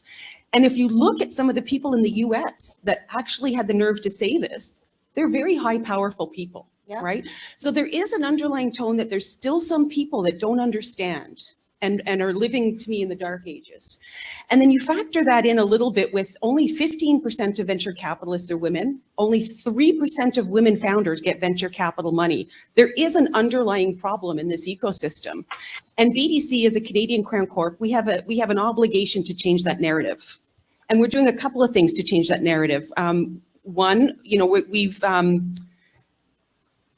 we are very much involved in not only doing direct investments, but indirect investments. So we have an opportunity to persuade and push in the right direction. And so when we are making investments, we look at that. My team, we're a climate fund. So you would think we blindly just look at climate, but no, we actually do track how many women are in C-suite positions, how many women are on the board, how much IP has the company developed, what's their R&D spend. So we track a whole bunch of other metrics besides just the climate impact because we feel it's important for us as a Crown Corp and important for the company to succeed. So we also, as you know, have one of the largest women in tech funds in Canada. Again, we feel it's important to invest money in women that are in technology, and we have a fund dedicated specifically to help women in the Women in Tech Fund, and the Thrive platform that was just recently announced is a $500 million fund, again, very large amount of capital to go in to support that.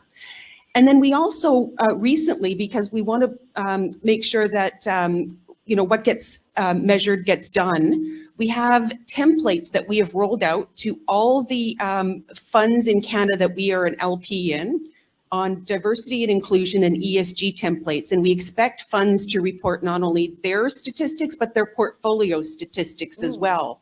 And that's just, so that we in Canada have a broad-based understanding of what is being invested in and that these metrics are important to be considered. And so we're just starting to measure those. And I don't want to talk too much about that because I know Alison Nakaville is on a panel this afternoon and she's going to talk about that a lot more extensively. She's on our indirect fund team.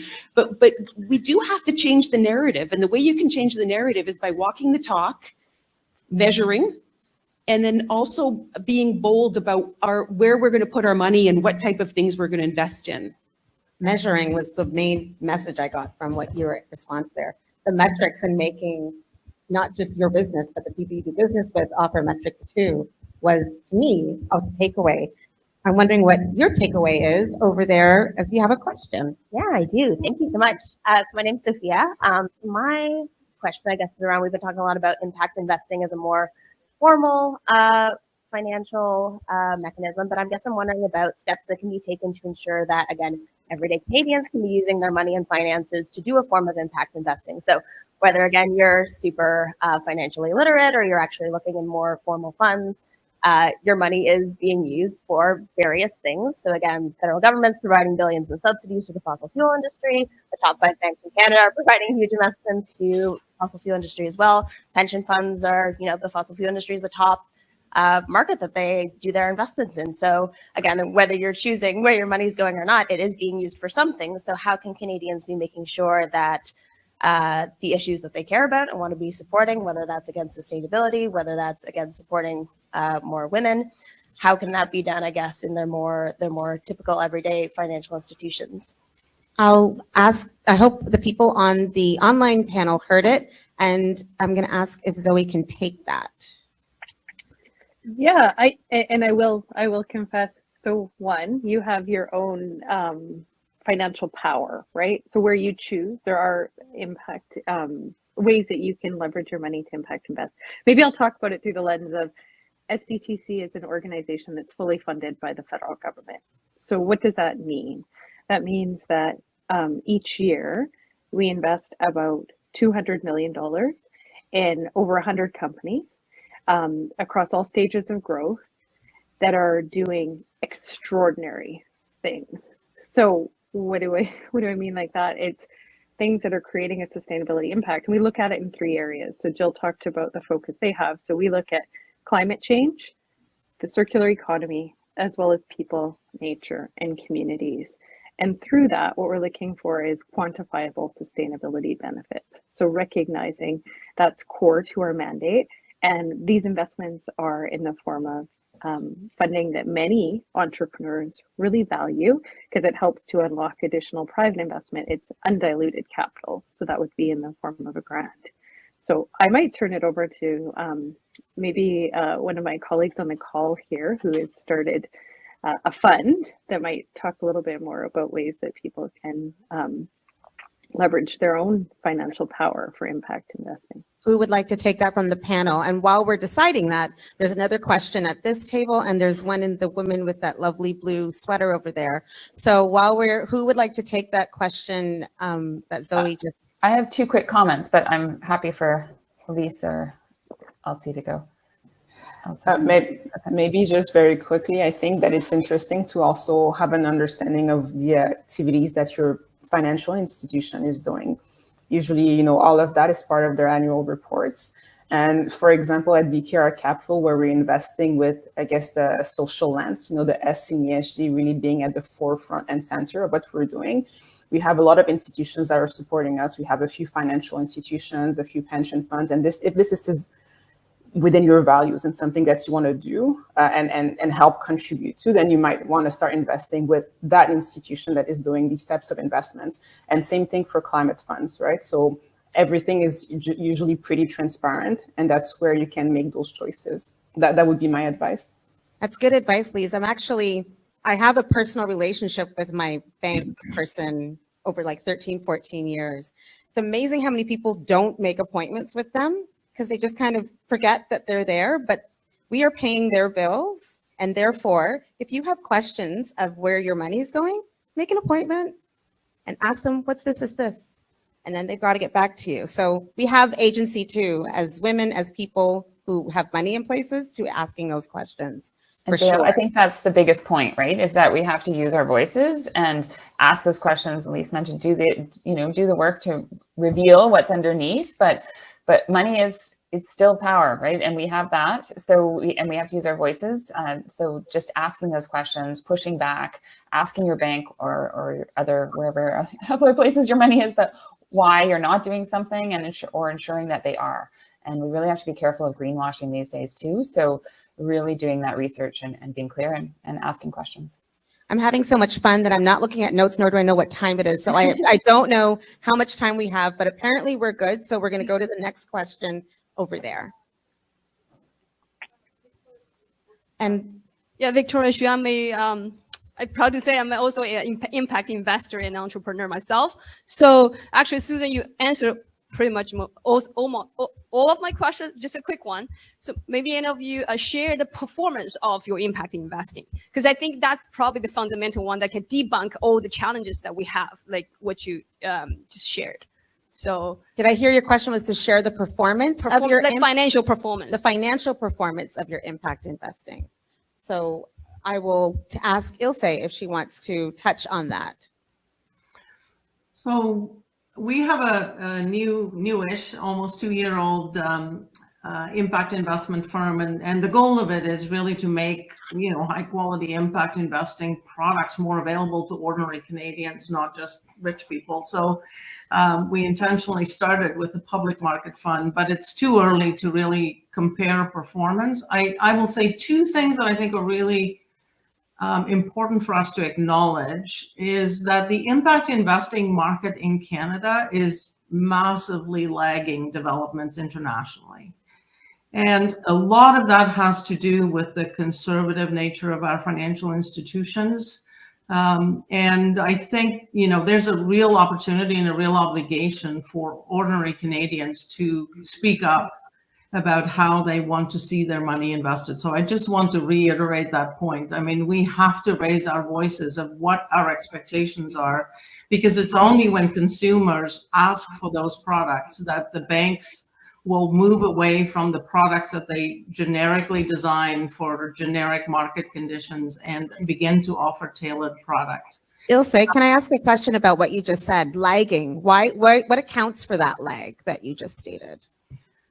I think there are a number of different factors, and there are catalytic events that have happened in other markets. In the US, for example, although it's obviously hugely polarized around issues like ESG, when you have a giant foundation like the Ford Foundation say, I am going to put my entire endowment into impact investing products, that becomes a catalytic force to create actually products and intermediaries to make that market happen. In the UK, there was a huge commitment to the impact investing space in sort of the early 2000s. Creation of big society capital, which was a really big catalytic pool. And we are just actually now rolling out a public impact investing vehicle, and then funds like Jill's being created with an intentional strategy. We are making progress on climate investing here. But so Canadians don't have as many products to choose from in the mainstream financial institutions. And it is only, I think, when we get to moving private capital at the institutional level from pension funds at scale that we will be able to fuel the change makers that are driving and creating that future that we all want. So getting to scale with integrity is going to mean unlocking, institutional capital, and we need to demand that as Canadians if we're serious about, investing in that future that we want rather than a future that's in the past. So it's thinking outside of the generic offerings and thinking broadly about what's possible. Because although there are products available today, there's a lot of friction. Most of the products are still subscale. Some of them you can't access them through your regular financial platforms. There's barriers to investing in private funds. So there's a lot of friction and extra cost in the system to access impact investments, and we need to make that much more, much more available and much more transparent. Also, because there is a bit of a mythology also in Canada that impact investing equals concessionary returns, and that gets back to your question of track record. The track record is very young in Canada, so that becomes another reason why the banks say, I can't use this. You haven't been around for X years with X hundred million under management. But the reality is we won't get to those numbers unless they become part of the solution rather than a barrier to access. Thank you for that. Audrey, you have been monitoring questions online, if there are any. But they're not. But there is a question over here with this lovely woman in the blue. And as we walk over, I'm going to ask if Jill or Lise can take the response, which of course puts you on the spot because you don't know what's coming. But hopefully you can answer the question from this woman in the blue. The lady in the blue. Barb Orser, University of Ottawa, and certainly want to acknowledge our Canadian and global leaders on the panel. So congratulations to our speakers. The question moves from individual to ecosystem, and Michael mentioned education. As an educator and sitting in an accelerator, What can the ecosystem of incubators and accelerators and federally funded programs do to bolster the work that you're doing? And I might direct it perhaps initially to Ilse, who has been a catalyst globally around ecosystem and innovation. Thank you. And then also Susan might have a response as well. So anyone who wants to take it, but we'll start with Ilse. Yeah, I mean, I would say my own personal journey with impact investing really intensified when I first joined Mars, and it became very, very clear early on that there was a whole new generation of entrepreneurs who wanted to build purposeful businesses. Some were in nonprofit structures, some were in for-profit structures. But that was their prime reason, and that they were falling through the cracks of traditional financial investment programs. And frankly, they were on the sidelines of the innovation programs writ large. And that was kind of at the heart of the DNA we were trying to implement, is how do you drive, economic and societal prosperity? So you have to take a more holistic view. And so I think this bringing social innovation, social entrepreneurship, impact investing, out of the cheap seats and into the innovation mainstream and into the core of the ecosystem, so that we create a much more integrated view of impact and finance, because that's the strategy that's ultimately going to derive not just higher returns, as you've heard, but also more societal impact. And the only way we can do that is to build from the ground up and create opportunities for those entrepreneurs to interact with each other, to benefit from the technology tools, from the business model innovation that's happening in the technology sector or into the more traditional ecosystems that we serve. That is sort of my own view, is that, this has to be a much more integrated approach in general. And in 2010, we had a social finance task force which talked to, all the actors across the country, from family offices to social entrepreneurs to nonprofits to social business leaders. And the thing that struck me more than anything is that these systems of impact and finance have completely been designed to live in splendid isolation from each other. The language isn't even shared. The tools are not shared.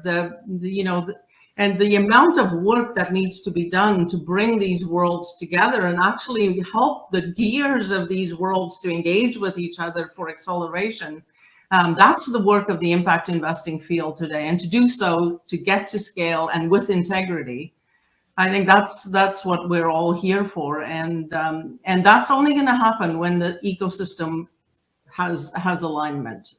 You said splendid isolation. I love that term. One, because I haven't heard the word splendid in a really long time. And it's just really what we don't want to do is splendid isolation. So I've walked away with that. I don't know if that answered your question, Barb. Did your question get answered more or less? Dayo, can I just add something? Please add, yes. If that's all right. And Barb, lovely to see you.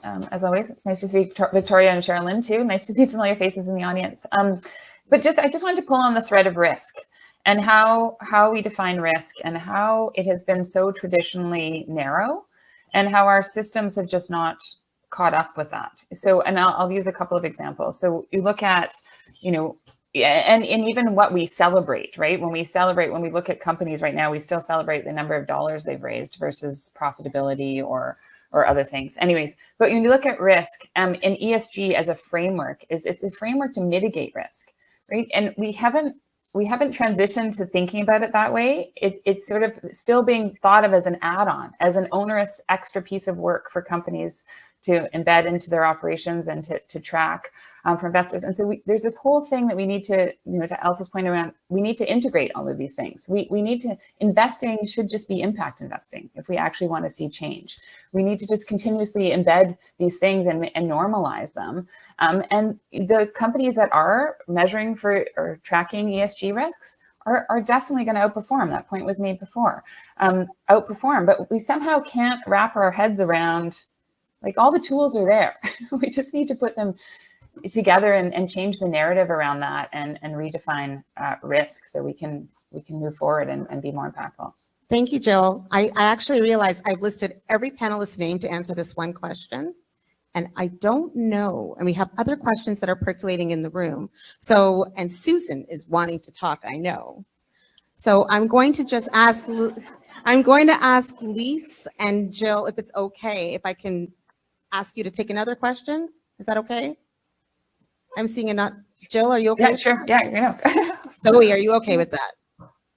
Yeah, there's one thing I wanted to just comment on the accelerator comment, because I think it's interesting. So impact is created by humans, right? The entrepreneurs who are doing this, and the ecosystem around them are the supports that they need to achieve that. And I think that's something we talk a lot about. It is the entrepreneurs. So it's the investors, it's the accelerators. And so what we did when we created the seed funding stream is actually it's the accelerators who nominate the companies for funding, because we recognize the supports that they provide. And by doing that, we're going to understand the impact that these accelerators, incubators, entrepreneurial support organizations have in helping entrepreneurs to create the value that they're looking for. So I think it's been a great learning for us. And then to the other comments about universities, and we're partnering with universities to kind of understand what that impact is and to share that knowledge back within the ecosystem too. But I just want to, as I'm listening to all these comments, it's the impact is created by the entrepreneurs that are doing these extraordinary things. And where we have influence is in the supports that we all provide to help these entrepreneurs to grow those companies. I've been told that we have just a few more minutes, which is sad because I feel like we could talk about this for another hour with all of the nodding heads and questions and excitement going on in the room. As we start to wrap up. Lise has a point too. Sorry, I think Lise wanted to make a point. So Lise, I'm going to get you to take the next question that we have in the room, and then we're going to have to wrap up with takeaways for everyone. So the lady with the nice jacket that she got at the flea market. That's perfect, because I think this question is well directed at Lise. So I see financial investment as just one aspect that will make an entrepreneur, particularly a woman entrepreneur, successful. So can you speak to any of the ways that you might support particularly women entrepreneurs as they start this journey, which might be a hamster wheel of venture capital and navigating the world of bias within venture capital, that they wouldn't find at BKR but might elsewhere? That's a very good question. And I think well, for me, at least the long-term answer for that is representation. So I know that this has been debated in different spaces, but I do think that if you have more diversity on the other side of the table, there's a little bit less bias. And I do sense it when we speak with women, or, our focus is really on Black entrepreneurs. So we have this intersectionality with me. When we speak to entrepreneurs who basically look like us, and when they sense that they're being heard and understood.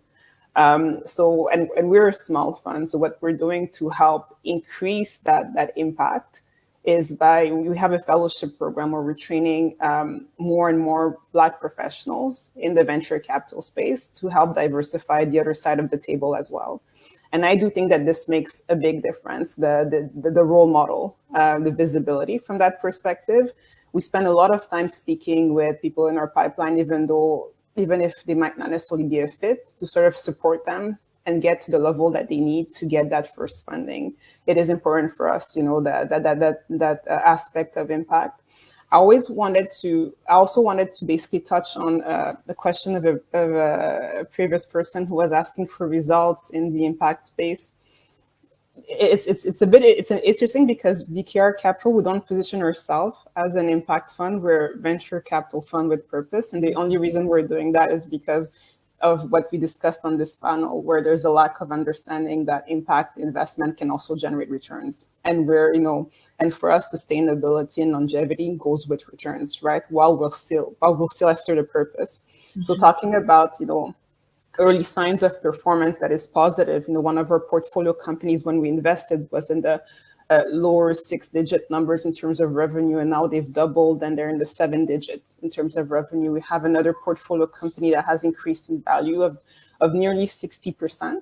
So we're seeing that, and something that is extremely interesting when you're invest in diversity generally, and I think, that in a broader sense, if you invest in female founders or in diversity broadly, is that there's always aspects in the business that calls for greater inclusivity. They basically built that in the way they were looking at their business, and which I find fascinating.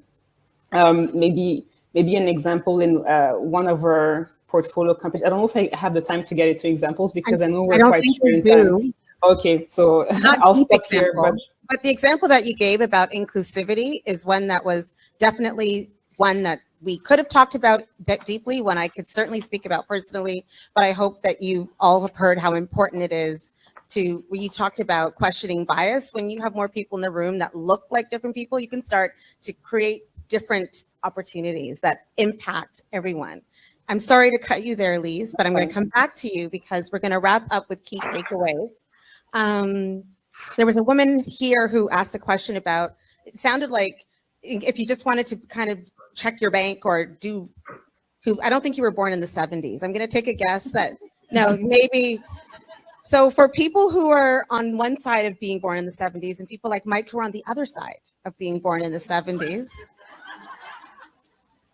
what is one key takeaway for the people on this side of the 70s and on that side of the 70s that we should all walk away with for in terms of impact investing, key takeaways, ways in which young women like this person and this person who is working with young people also in Ottawa and other areas, if they need to go back to their people and say, this is one thing we can do to really make impact investing work for me or for my business, what would you say? And that question is for everyone on the panel. I'll start with Susan. Yeah, so I'll go back to my original premise is I think diversity, and you talk about age. I think when we talk about diversity, we're talking about gender, age, backgrounds, experience, make it for a stronger team. And if you fully believe in that, impact investing should get you higher multiples on exit, and therefore it's smart investing.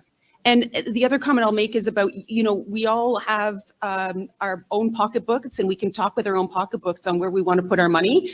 And we have to be smart about that and ask the right questions and do a little bit exploring on what we're investing in as well. So I think, from a personal standpoint, which I know a lot of people were asking questions about, be the master of your own domain on where your money ends up. And if you want your money to have a higher multiple, think about impact investing. Thank you for that. And I'm going to take it all around to the online panel now. Just a couple of lines or just about a minute each on takeaways that you would like everyone to leave with if they too want to participate in impact investing. And I'll start with Jill. Okay, getting used to being on the spot now. Well, I certainly echo what Susan said, but stay true to your values. So for the entrepreneurs in the room, right, it's the hiring, everything we've talked about, stay true to your values and find investors who align with those values. There are more investors that are doing that, and there will be more. And but also be prepared to track and measure, right, ESG and your sustainability metrics. And then on the investor side, or those of us who are maybe investors or may want to be investors, right, get involved. As Susan said, direct your money where it matters. But get involved in Shiboot, get involved in other things and understanding the impact investing landscape because dollars matter and we all have a role to play in making this change. Thank you, Jill. Zoe. I'll add one additional point we haven't raised today around impact investing and advisors. And one of the things I'd say is think about mentorship as well, right? There's so much value that you can gain from those within your network. And that's one of the things we've piloted at SDTC is a mentorship network, and the power of peer-to-peer mentorship or those that are a little bit further advanced in their entrepreneurial journey is hugely powerful. And leveraging that advice can really support those in how they think about the impact of their investments or the impact of the company that they're growing. There's a whole series on mentorship, and actually next week at the Globe and Mail, I'll be speaking to someone on that very topic. So mentorship noted. Amazing. And very important. Ilse, final words, final takeaways for the guests that are here and online. I would just say that, the impact, ESG, whatever politicization we want to put on it, that this train has left the station globally. This is a global movement. The early adopters are young people and women. Amazing women are increasingly taking roles in impact and ESG in our financial institutions. They are leading this field globally. Sadly, they are often doing policy work, doing advocacy work, and not managing money and placing money. So that's why the conversation we've had today is incredibly important. And we need to find ways to help women in the financial sector, whether they're in venture capital or whether they're in financial institutions who are trying to advance this agenda, to amplify their voices, because it's a key piece of actually accelerating this field. Thank you so much for that. And last but not least, Lise, what's your take and you want people to leave with after this conversation is over? It's really hard to be the last here. So a lot of good things have already been said. You're not least. You're last, so you can like drop the mic with this. Drop the mic. So basically, I guess I would direct myself to the people who are social entrepreneurs in the room. There's a lot of responsibility here, and I'm thinking about people who are really impact driven, to really make sure that their companies, like the correlation between impact and revenue in their companies is really as close as possible to one. Avoid mission drift, make sure that the financial aspect of your business is really taken care of, because we're all in this together. We mentioned that the impact investment space is quite young, so financial returns are extremely important in our space. That would be my last advice. The final thing I'll say is this is a powerful group of women that I've had the opportunity and pleasure to speak with. Thank you so much, Sonia, for the invitation. You can also impact these business ladies as by following them, asking them questions. They were very open with their time today. And I'm kind of asking if you would be willing for anyone here or online to reach out to you if they have further questions. Not that you're not busy enough, but perhaps at least to follow you and just follow your progress and ask. Hopefully that's okay. Thank you so much, everyone, for this wonderful day. Hope you have a great one. Thank you for being such a great audience. Thank you. Thanks, everybody. Thank you. Amazing. I could listen to that panel for hours. There was so much inspiration and insight. Every single one of us has an ability to direct where our funds go and the impact that they have, whether we're purchasing, whether we're investing, whether we're educating. And I just want to do a very special shout out. The leaders on that panel took so much time to prepare for today. They are all incredibly accomplished and very leaned in with Invest Ottawa, with many of our She-Boot team members, with the founders that we serve, making investments, providing mentorship. And that includes me, because Elsa and I go back almost 16 years. So I'm very grateful. We are now going to take 15 minutes. We have an incredible follow-up 2 panels, one with amazing founders and entrepreneurs and one on ESG and how to create a competitive advantage. For those here in the Foundry, enjoy networking, enjoy the refreshments. And for those online, we'll be back in 15 minutes. Thank you. All right, thanks everybody. Really excited to introduce this next panel. My name is Nick Quain. I'm the Vice President of Venture here at Invest Ottawa, and I get to support the entrepreneurs that are building the businesses of tomorrow. And thinking about introducing this panel and listening to some of the talking points this morning regarding women entrepreneurs being more likely to work on sustainable development goals, I thought I'd actually share some anecdote and a little bit of data on that in terms of our experience at Invest Ottawa. Just over about 4.5 years ago, we launched an accelerator. You heard Barb talk about accelerators and mentioned previously. Accelerators, for those of you who are wondering, is just a fancy term that we give to make a program sound cool that entrepreneurs will join. But really, it's a combination of advisors, resources, sometimes access to funding, helping network connections, leaning in with, solving their challenges and helping them with opportunities. And we launched it around 4.5 years ago as a change from the programming that we had done previously here. And we had an application process and companies signed up and applied for it. And we ended up accepting, I think it was around 49 companies. And as part of that, we took a look at it and said, okay, what's the breakdown of the types of companies, the demographics and all of that? And the number of female founders was 4. So less than 10%, which we were surprised, but maybe not completely shocked, because that's actually the industry average for tech, is under 10% of tech startups are founded by female founders. Then we took a look at other things like sustainable development goals. We were better there. There was just over, I think there was 11 or 12 of the 49 companies, so just over 20% were on the sustainable development goals. And we realized we needed to make some changes and adjustments to our strategy to change some of that mix. So we focused really on the female founder side first. We We hired more female advisors. We changed the language that we used in terms of how we promoted the programs. We also promoted a lot of the successful female entrepreneurs that we had. And we were more active in outreach and engaging female founders and trying to bring them in, because we had seen previously the majority of the female founders that had applied to our program had got in.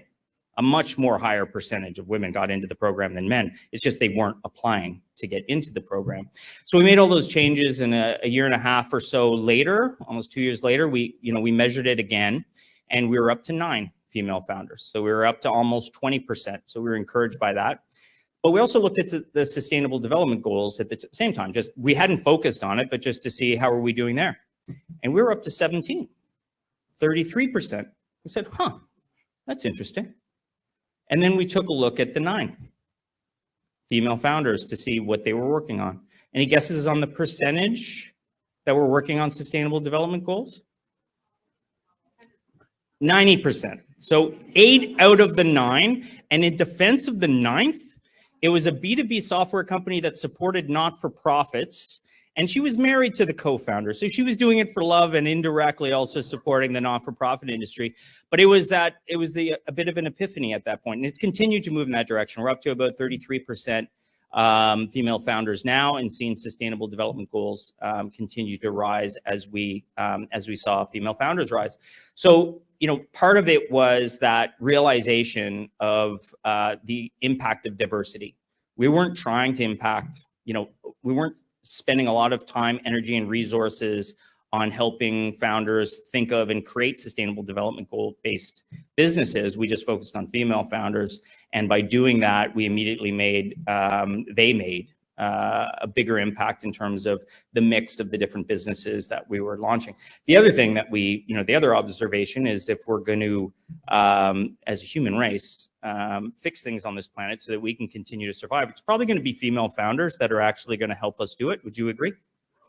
Yes, I agree too. So let's hear from some of them. Also excited to introduce this panel. I get to introduce the moderator, Jane Kearns. I had the opportunity to work with Jane over the last couple of years. When she was at Mars, she spent the better part of the last 2 decades in clean tech, but also did spent almost 10 years at Mars as well, both on the clean tech side and supporting ventures and got to work with her as one of my peers. But a year ago, she left, returned to her roots of clean tech, joining Evoke Innovations, an investor in clean tech. So please welcome Jane Kearns.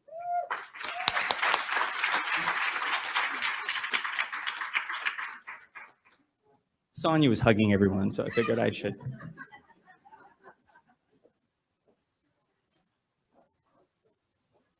I get to grab this one, right? Okay. Thank you, Nick. I'm going to just sit because girl in heels after 3 years of pandemic, Bring back the Birkenstocks.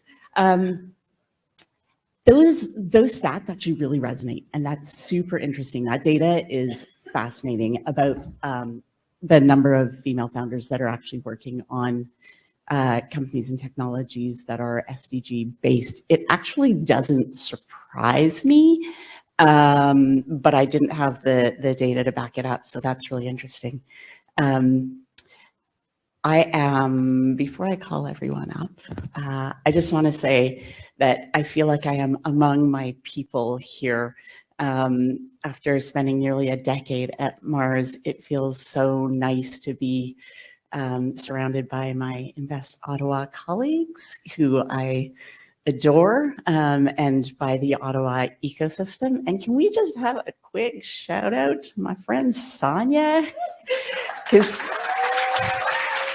that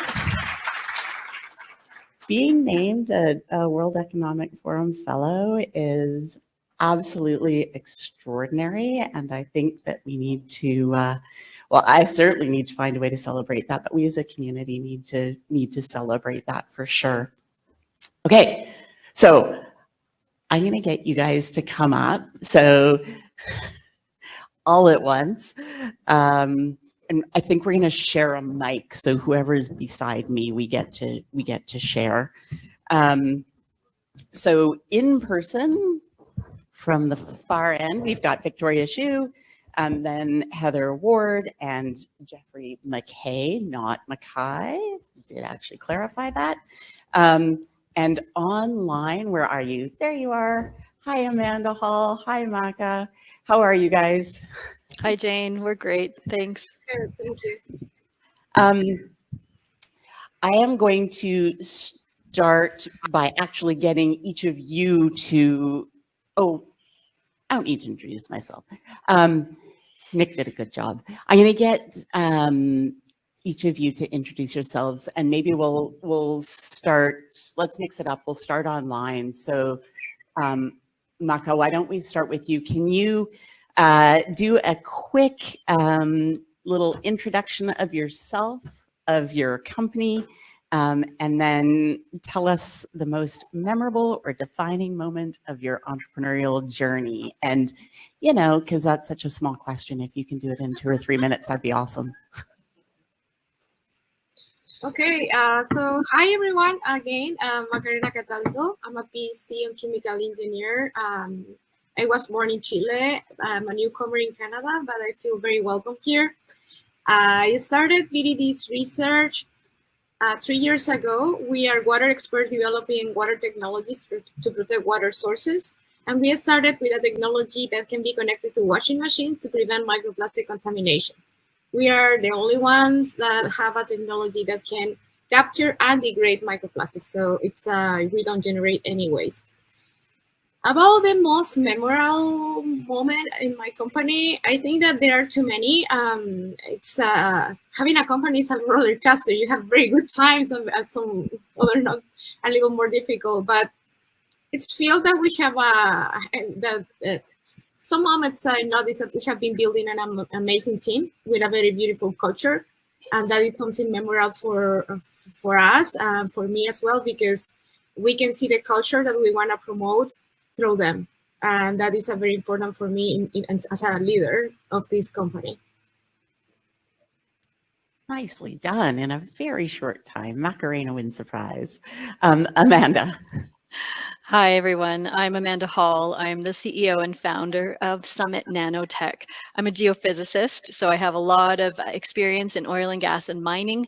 And my company does lithium extraction from the ground. So we extract lithium sustainably from underground and process it so that we can provide it to battery manufacturers for electric vehicles and renewable energy storage.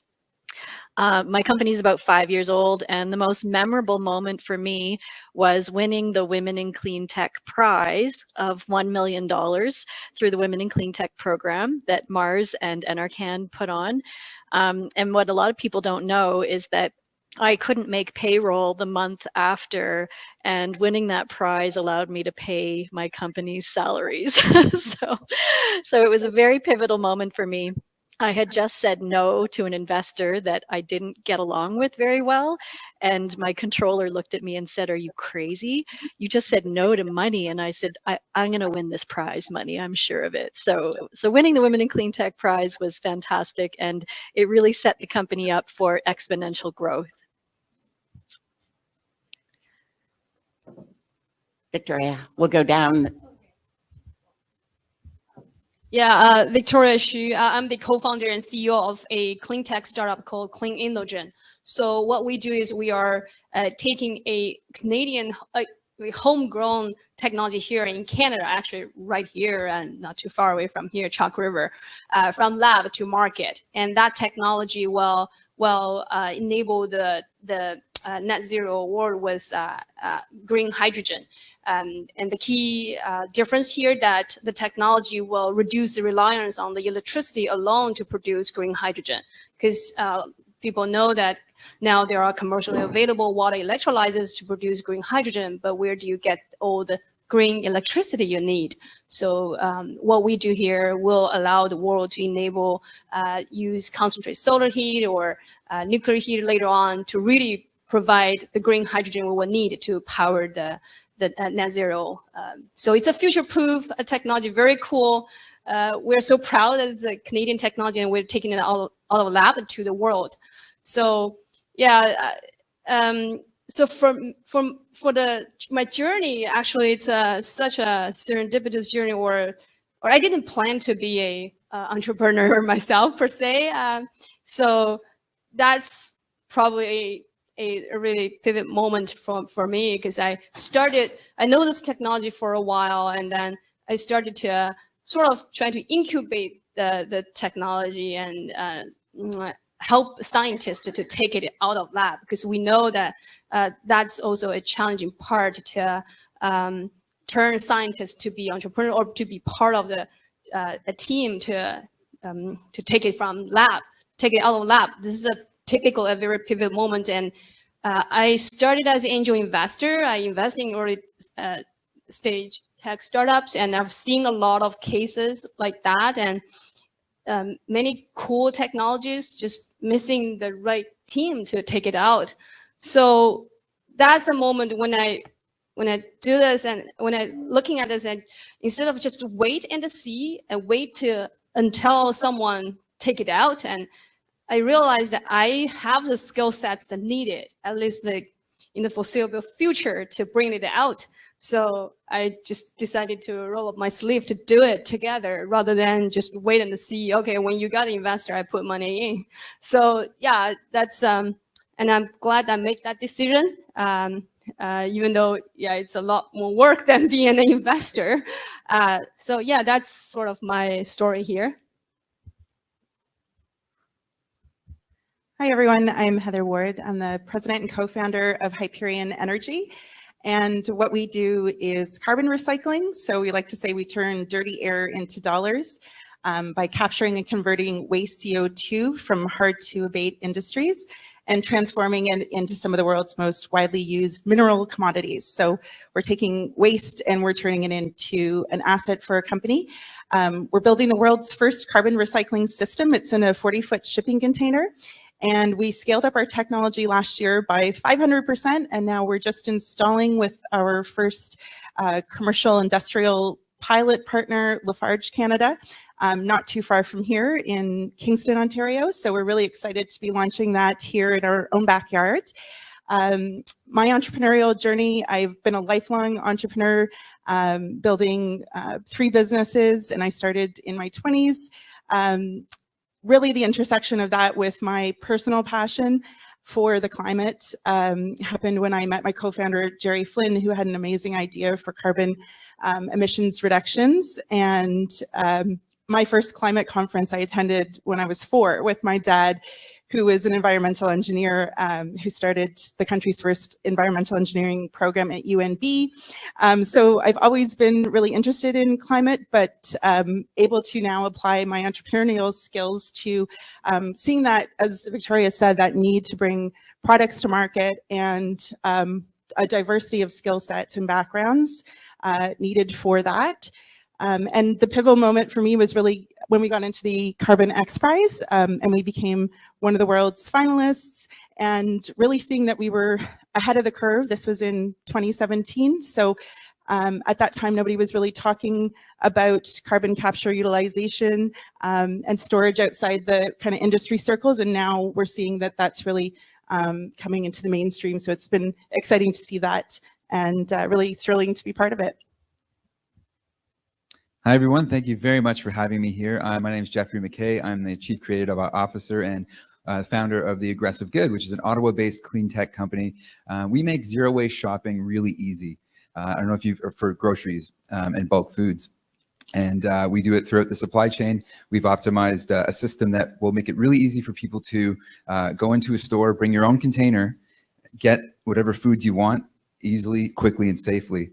We've kind of really changed the bulk food model and added technology to it. And we're making it also really more efficient for supply chains as well. And I'll talk about, I'm here on behalf of our CEO, who's Jennifer Lecong, who unfortunately couldn't be here today, but she says hello to all of you and thank you very much for attending. I'll tell you the story about how we all came together. As an environmentalist years ago, I found it really challenging to reduce my waste when I go to the grocery store. And every week I have recycle and garbage cans full of waste.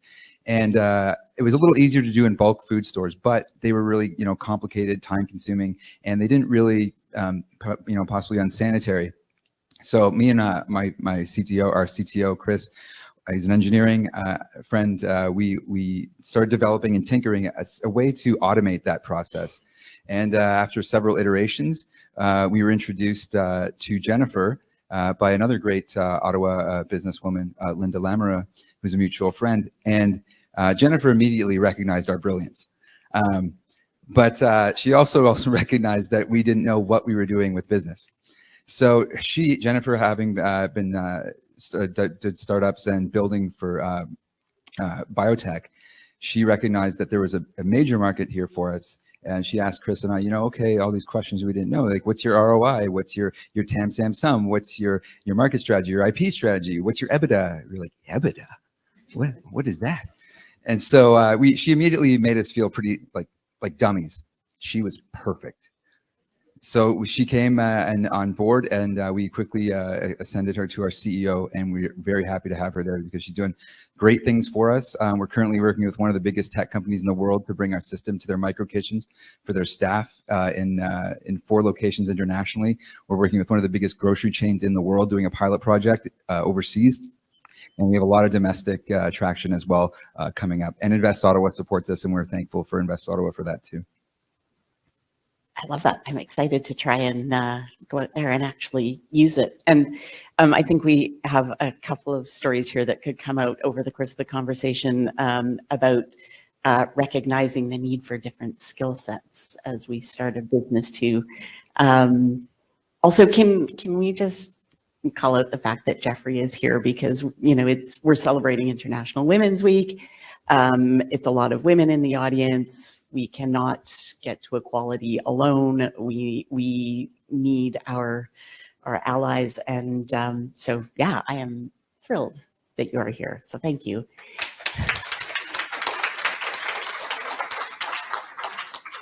Hey, Amanda, I have a question back to you specifically around your introductory comments. And I'm curious, what made you walk away from that investor? What gave you the courage to do it? The certainty that you would find a path through? That was bold and brave, and I suspect very difficult. So I'm curious about your decision-making process on that. Oh, that's a good question. Hopefully you can hear me okay. It's a bit choppy on your end. Are we good? Can you hear me? Okay, sounds good. Excellent. What gave me the courage was believing in the technology and the team and my ability to get through the pinch we were going through. One of the things I learned as an entrepreneur and a founder is that it's actually good for teams to feel starving every once in a while, because then they are more hungry for success and for traction and for fulfilling milestones. And so going through that was actually a good experience for the whole team. And I wasn't 100% sure I was going to win the prize money, but I felt confident in my ability to at least find another investor that was better aligned with what I needed to do with my company, and someone that was more understanding of my desire to stay Canadian. And the biggest argument point I had with the investor I walked away from is they were trying to force us to become a US company. And I dug my heels in and said, no, I'm staying Canadian. So that's why I walked away. A bold move. We thank you for that. I am no longer at Mars, but after a decade there, the economic development lens is it's deeply ingrained, and so keeping our Canadian companies Canadian is important. So that was bold and brave, and thank you. Let's talk a little bit about building an impact-focused business. And I'm curious because all of you have started your businesses with impact as sort of a foundational principle. The businesses are themselves impact-based. So do you think that makes it easier? Do you think it makes it harder? Does it make no difference at all, as you build your businesses, having this impact lens? Is it positive for you, negative, none of the above? and I throw it out there to anyone. Oh, also, if anyone has questions in the audience, we'll take them as they come up. So put your hand up, and wherever Audrey is, she will find you. Yeah, I can start with this because to me, it's such a no-brainer. I would not jump on board for any just random company. It's only because this is something so impactful that the world needed that I would do that, right? Otherwise, I don't see the point of doing this in a way, especially everyone has there's a lot of opportunities you can do actually in sustainability. So even I'm not an entrepreneur on this particular one, I will also is investing in sustainability or incubating some other sustainability ones or some nonprofit. So as we heard from the panel this morning, I really want to echo that there's so much we need to do because what we are doing now, what we live right now is not sustainable, that a lot of things need to change, even from individuals' behavior to corporates' behavior to how we support the world with the energy. They all need to change. So that means a lot of opportunities and that needs all hands on. That's the word that we heard this morning. So to me, this is a no-brainer. This is the only thing I'm gonna do. And that's also means that from financial investment perspective, that is the essential part that could sustain any potential recession or the uncertainty we are facing. So from both money perspective and both the impact perspective, this is to me, this is just needs to happen. So it's not easy or difficult or whatever. This is just, to me, this is the only way to go. So Jeffrey, are you finding that it opens doors, that the companies that you're selling to are willing to have these conversations now, perhaps more than they used to be? Yeah, absolutely. Pretty much every company in the world right now wants to have some level of sustainability, certainly in their PR and and their corporate structure. We are finding that because we have such a sort of a genuine want to help people and everyone, we want to, with our system, we want every Canadian to be able to access or have that ability to shop zero waste really easily and and feel that they have an impact.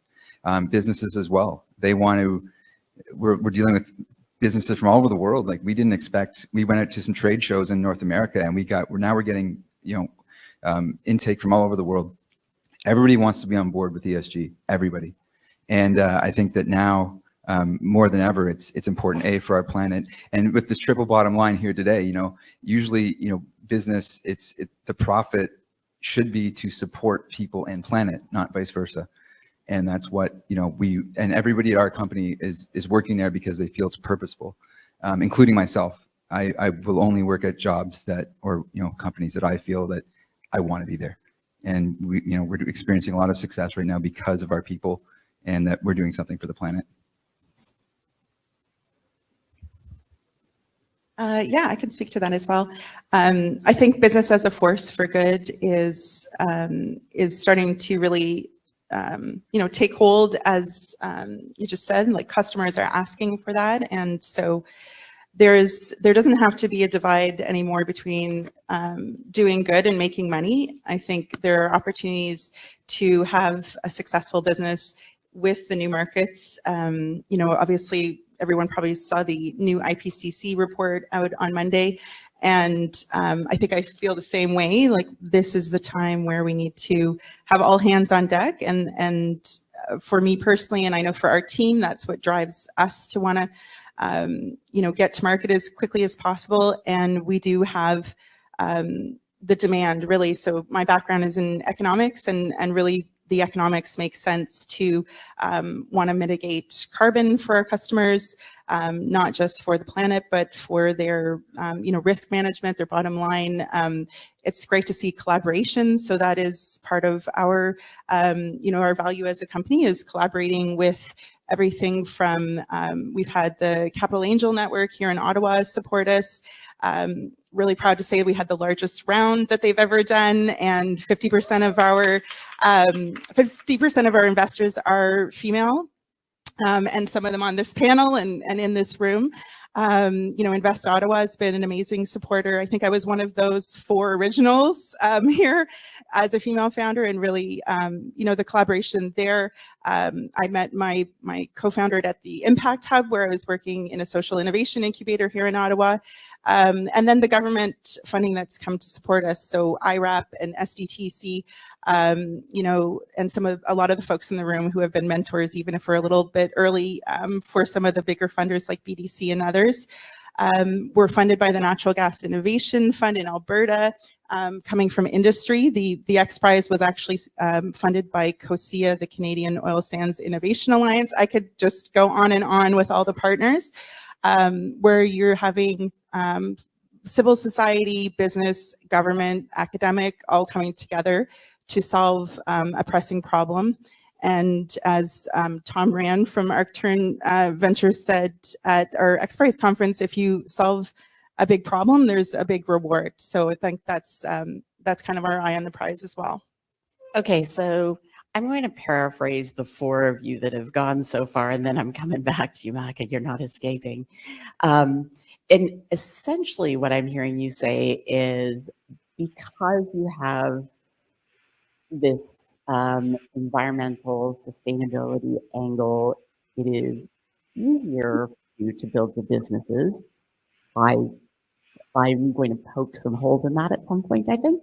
But Maca, you're working in water, and it's notoriously difficult, a difficult space, and you've been seeing really great success. So are you finding that the industry is more ready to adopt? So, you know, having this impact lens, is that making it easier for you? It's not easy, and I think that I would like to connect this with the previous question that you were asking. It's true that people cares about impact, but unfortunately, this system is based on money and profits, and where is the money coming from? So basically, renewal has a lot of money because it's looked to be an urgent problem, but water doesn't get the same attention or resources as renewable energy, which is scaring me a little bit, because in the next few years, the water crisis is going to be worse. In terms of adoption, it's the same, because if you don't have the regulation, the regulatory bodies pushing companies to adopt new water technologies, they are not going to do it. And at the same time, water is in all the process. All of you are developing products that probably require water. Lithium extraction, for instance, it's a very water demanding process. So if we don't start to see water in all the different areas of our life, industry, agriculture, and in our own consumption, it's not going to change. It's a difficult topic because it doesn't have the same relevance than renewals right now. So it's for us as a co-founders in water tech, it's difficult, because even clean tech fundings are not for water and mainly for CO2 capture and other kind of energy, sustainable energy. And in terms of impact as well, I would like to mention that with this more money for clean tech and reaching impact goals, there's a lot of clean washing too.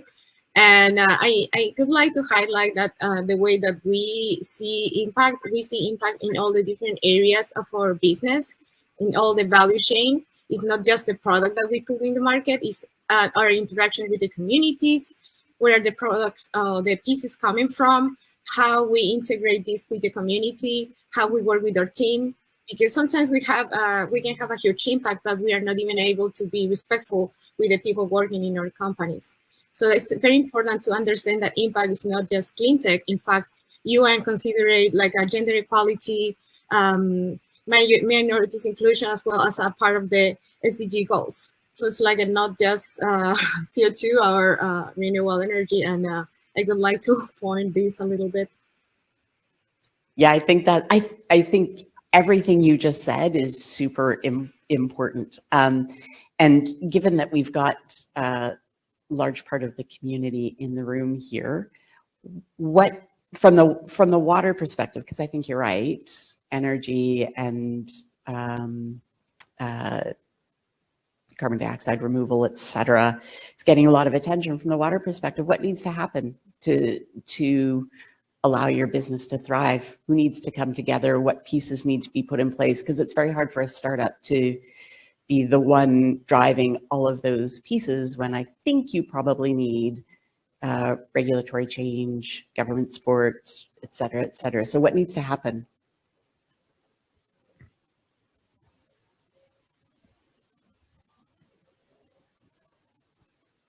I don't know if you could hear that, Macarena. It's of course like we need to get more governments involved. There are some areas like California and Europe that are more advanced in water regulations. As well, educate people about water, and I start to kind of do maybe water footprints for processes we are doing with CO2, because some certain processes are very water demanding and they spend a lot of water, and that means that water cannot be used for other purpose, for instance, for drinking. So it's time to kind of change the perspective that we have about water and start to create all these kind of tools. We don't have tools for measuring how much, when we are protecting water, it's not a tool to say, we are protecting, I don't know, 100,000 of tons of water per year. It doesn't exist. So it's like we don't have the tools to measure that may, according with any kind of government. We don't have the government pushing for water footprints to companies. So it have to be a change, and hopefully it happens soon. Yes, agreed. Hopefully soon. I want to go back to something that Jeffrey said earlier, that every company and everyone is, driving towards ESG, and call it that our neighbors to the south have politicized ESG over the last months, and made it in certain circles this dirty word. I mean, who knew that Biden's first veto would be an ESG bill? That to me is mind-boggling. I'm curious if any of you think that is, neither here nor there, or is that actually going to have an impact on your businesses and potentially your ability to, say, raise capital, or customers may become less interested as as certain factions start to attack ESG? I can jump in there. I think whenever you're making progress, there's always going to be backlash. And I think the degree of the backlash just tells you how much of a threat you are to kind of business as usual. What we're doing really is systems change. And so it's not, there's not a linear solution to this. And there will be winners and there will be losers. And the earlier adopters have seen that writing on the wall. As the previous panel said, the train has left the station, and then there's some who would dig in their heels. Just as, when we had the automobile invented and those who were making leather harnesses for horses really, tried to, rally against that. We had, if anybody's seen the movie Who Killed the Electric Car, you can look at that as well. And I was sharing a personal story before the panel with you, Jane, about just seeing the evolution of electric vehicles. One of my clients with my previous business was General Motors, and we launched Canada's first electric vehicle. It was a concept car that we had on the red carpet of the Much Music Video Awards with Fergie coming out of the Golf Wing sort of vehicle. And at the time, it was really just a PR thing. It wasn't, nobody was really going to buy electric vehicles. It was just kind of for hippies and granolas. And this wasn't going to be an industry that took off. And now we can see the evolution of that, of course, when Tesla came along. And I really think that consumers are driving the change. We vote with our dollars. We're all now more aware of supply chains. We're looking at, we want to support ethical business, and now there's transparency and accountability. And of course, not everybody is going to be happy about that. But those companies that see that writing on the wall and are able to collaborate, so we have to kind of be open to what we used to call it impact hub, unlikely allies. And So if you had told me that we were going to be funded by the oil and gas industry, for instance, on this, you know, kind of world leading carbon technology, I wouldn't have believed it a few years ago, even in Canada. I think we kind of had an early test run of some of that, you know, climate denial, and we saw how that evolved politically. I think we have to find common ground, and that's what I really love about this industry for carbon reduction, is that you have everybody from the oil industry to manufacturers and everybody kind of getting on board, because it makes sense from a business perspective when you're creating a circular economy and you're you know, having a supply chain that isn't, you're kind of monetizing your waste. So it just, you have to make sense, I think, from an economic perspective, but I do think that customer, you know, supply and demand is going to drive that. And those are my thoughts, at least, on it. Yeah, so from our perspective, we don't see that's an impact because mainly I would say two reasons. First is that many of the sort of clean tech startups like ours, we are global. We're not just for Canadians, we're not just for US. The market is global. So like we are working with global affairs and exploring opportunities from Europe. So even there could be some impact from the southboard, and that would be very limited because this is a global business. Second is that even look at the what the clients we have, and from their perspective, they are not driven by this policy per se. So this is from our clients. What they see this is that this is something that they need as a painkiller, not as a vitamin anymore, right? So these policy might trigger more people think like that, but there are enough clients, sectors, I mean, people who understand this, like what we heard this morning, that already see this as a sustainability as painkiller, not vitamin anymore. So I cannot speak for other sustainable business, but if I wear my own investor hat on, I think that is some catch up, but it's not a big deal, I would say. Great, thank you. Hey, Amanda, I'm going to turn it over to you for a second, and I want to do this. You don't know I'm going to say this, so I don't think I'm saying anything shocking. At Mars, we worked with literally hundreds and hundreds of companies, and we reached out to our companies and said, hey, we want to help you build your talent teams, and we want to help you build diverse teams. You know, talent is so core to building a successful company, and talent is it is now very mobile, it is expensive, it is hard to find, and you know, we need all the brains around the table, not just part of the population. And so when we sent a note out to our entrepreneurs saying, hey, you know, how do we help you do this? What do you need? Amanda was the first entrepreneur that reached out to say, please help me build a diverse team. This is really important to me. What do I need to do, and what can Mars help me achieve?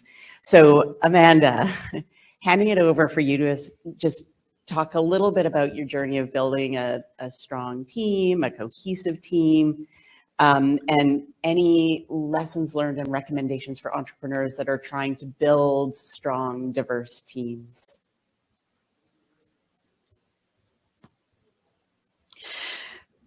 Oh yeah, so building a team is one of the hardest things that entrepreneurs have to do.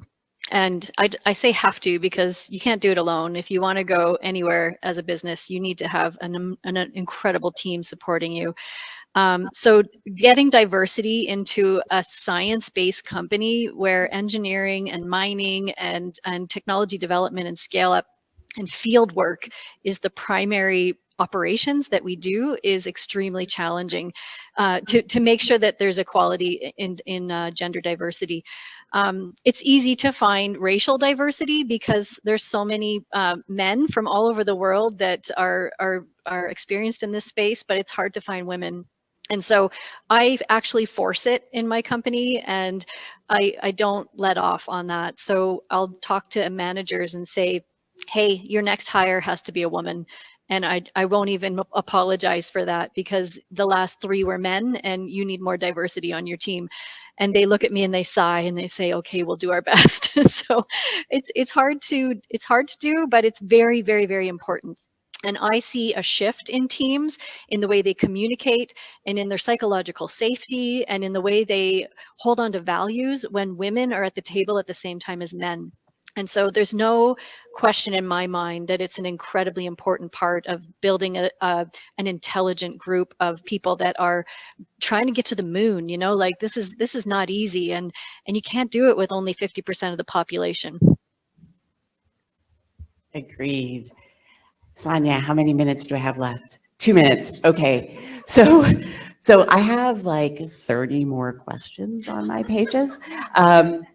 But I think what I'll do, because I only have 2 minutes left, is wrap it up with the final question. I'm trying to debate. Okay, audience, polling the audience. So do you want to know the best and worst advice, or worst and best, so we end on a positive note, that the entrepreneurs have ever heard? Or do you want to end on a positive note with a, hey, what excites you most? So what excites you most? Put up your hand. Okay, and best and worst advice. Ooh, okay. Best and worst advice wins by a mile. So we'll go around the table, and if you can do worst advice first, so that we end on a positive with each of you. So worst advice, best advice, and let's start in the room. So Victoria. Can I clarify? So worst advice we got? Or we... Yeah, as an entrepreneur, who gave you crap? You have no, not who. Oh, actually who, yeah, we want to know who. What was, did anyone give you terrible advice that you either followed or didn't follow? I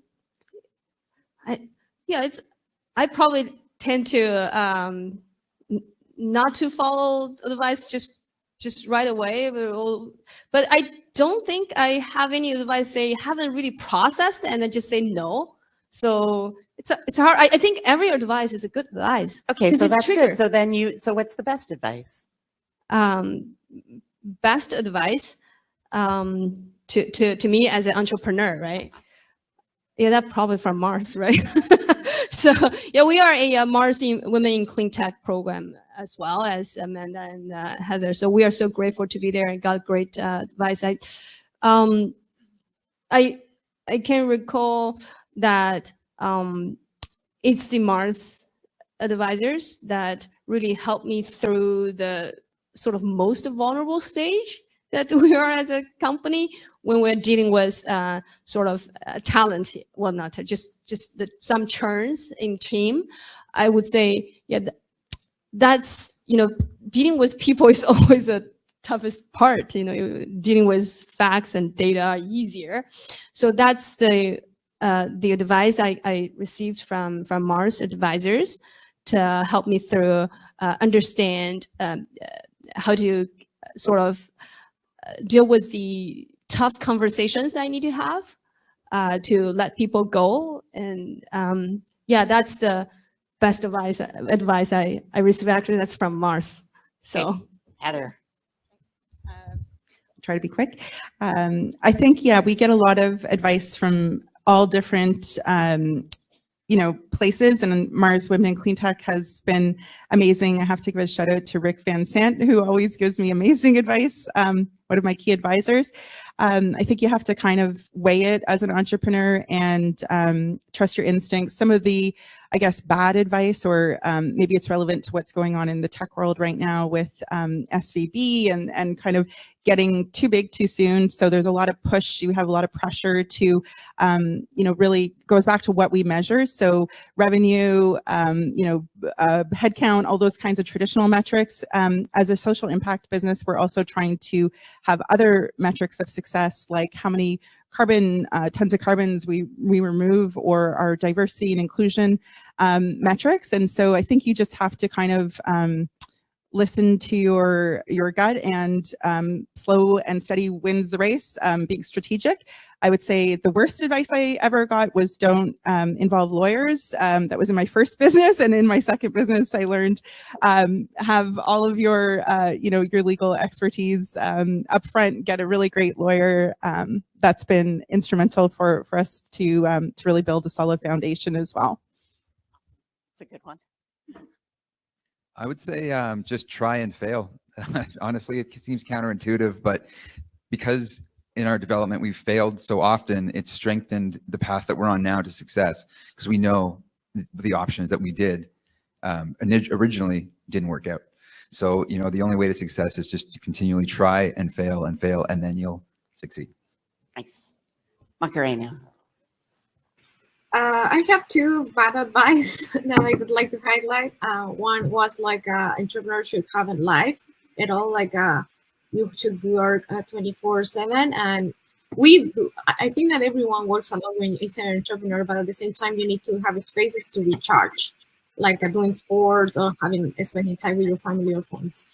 That is one of the worst. The second one was like a kind of don't argue with the investors, like just kind of, if you need money, just follow them and almost say everything yes.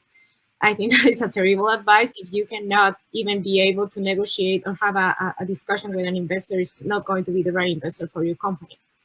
And the best advice, it was be yourself no matter what. And you're going to attract some people and you're going to push away other people, but you want the people that it's aligned with your values. So those are the worst and the best.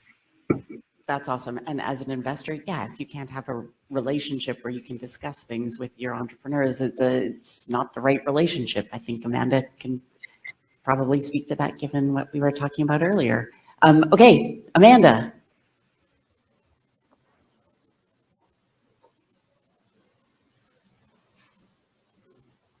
Amanda, where are you?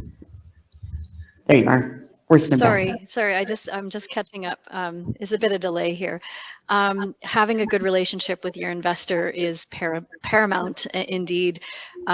It's interesting because your investors become part of your board of directors, and your board of directors becomes part of your team. So it's so important to have that good relationship.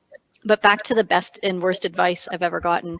The worst advice I've ever gotten is that you can't be friends with your employees as the CEO. And I tried that. It was horrible. And what I believe and what I've done differently is you have to care wholeheartedly for your team and care deeply about your employees and show them that, because what it does is it creates a foundation of psychological safety for them to be able to tell you anything and to be able to understand when you're explaining why you need things done a certain way or when you need things done by a certain time. And so caring deeply about your employees is incredibly important. And then the best advice I've ever gotten was from Mars, actually, when they encouraged, in fact, forced me to go out and interview not only my customers, but all stakeholders in an operation. And so coming back to something Dr. Macca said earlier, we interviewed communities in the sites where we would be operating our mines and discovered that water was one of the most important things in the world to them. And so as we developed our technology, we satisfied what the investors wanted, which was higher yield, but we also focused on low water use as one of our technology offerings. And that has made the world of difference as we go out and commercialize. So that's the best and worst advice I've gotten. That's fantastic. I love all of those. So I hear a lot of trust your gut, hire a good lawyer, talk to your customers. Those are all really brilliant and a fantastic way for us to leave the panel. So thank you all very much. I really appreciate it. And again, a special shout out to Jeffrey, our male. Yay. Thank you very much. Thank you, everyone. Thank you so much, Jane, and to our amazing founders. Again, I can't even believe the content and the quality for today. Thank you all so, so much. And Jane, thank you for joining us. Okay, we have one more incredible fireside chat. And I think someone said community is everything, partnership is essential. We do nothing in isolation here at Invest Ottawa. We have many partners here in our community. We also have incredible provincial partners, including Communitech and Mars Discovery District, which participate with us in the Scale Up platform, which is funded by FedDev Ontario. We have 10 partners here in the Ottawa region in Eastern Ontario that join us in that effort. And I am thrilled to have today the opportunity to introduce my good friend, Krista Jones, who has just been promoted to Chief Delivery Officer at Mars, which is the largest innovation hub in our country. So she deserves a round of applause because she is brilliant and she has joined us here today. She collaborates with us very closely and she's going to lead our ESG Fireside Chat.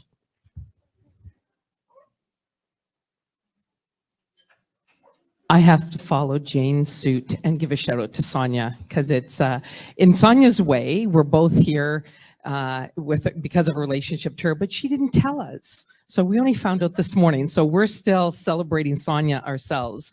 I just have to say, I made a really rookie mistake this morning because I got dressed really early and I'm sitting on stage in a dress. And so this is really good thing it's not too high. I know, but you're always in a dress. And so you're way, way more graceful than I am. I'm going to move this out of the way. This was not supposed to be a fireside chat. This was supposed to be a panel. And I was moderating it. But now it's kind of a little intimidating. You know, I speak at panels all over the place, but never do I have like just a group of women. And believe you me, I find women are more discerning, they're more, in terms, they pay attention more. So I know that you're actually listening to what we're talking about. And so it's a little bit more, sorry, I'm just adjusting to make sure there's nothing showing as I try to sit. Is Allison on? Where's Allison? So I'm going to have Allison introduce herself. But one of the things that I think is really important for us to acknowledge today about this conversation that we're having to close out this conversation about sustainability is kind of, we've heard people talk about the Silicon Valley Bank and the article that was written. We've heard different things. I've been a female engineer. That's what I was trained as out of school many, many years ago. Let's say we measured in decades.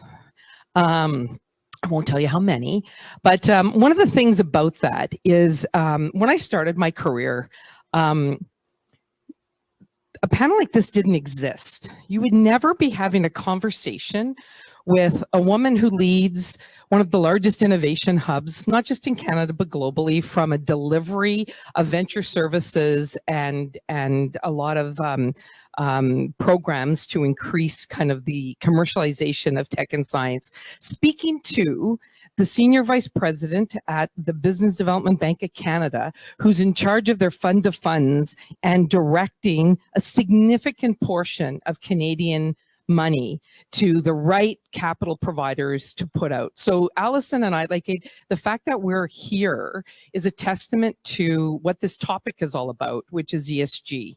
And the thing that has been happening recently is ESG is getting called woke capitalism. It's being put in what I find a very politicalized and not necessarily the right framing for what the three words mean. I'm going to have Allison introduce herself and her background a little bit more. And then I really encourage her to start the conversation off with addressing just that, which I call the elephant in the room, is why has ESG become, and is it because of the E, the S, or the G, or is it all three that has made it become kind of such a polarizing term and something that's just out in our ecosystem today? Allison, welcome. I know, welcome. Thanks, Krista. Can everyone hear me? Can everyone hear me? Yeah, good. Yes. Okay. I realize I have to be. Can't see everyone. Anyways, listen, lovely to be here. Really, really appreciate the opportunity to have a chat about this. I was actually, for some of you who are part of the CVCA, I actually was involved yesterday. We did a webinar on ESG reporting because as BDC Capital, we launched what we call our first national ESG reporting template that we're pushing out to the industry to report on this. So it's very timely to have this conversation because when you are allocating a lot of capital, as Krista said, and so maybe just step back, who I am, Senior Vice President, Fund Investments, Global Scaling for BDC Capital. So we are the part of BDC. We have two parts to our bank, right? We have the lending advisory side, then we have the investment side, which is BDC Capital. And between that, we have direct investing and we have what we call indirect or fund investing. So I run the fund investing side, which is a portfolio of about 1.7 billion of commitments to about 68 different managers and about 127 funds.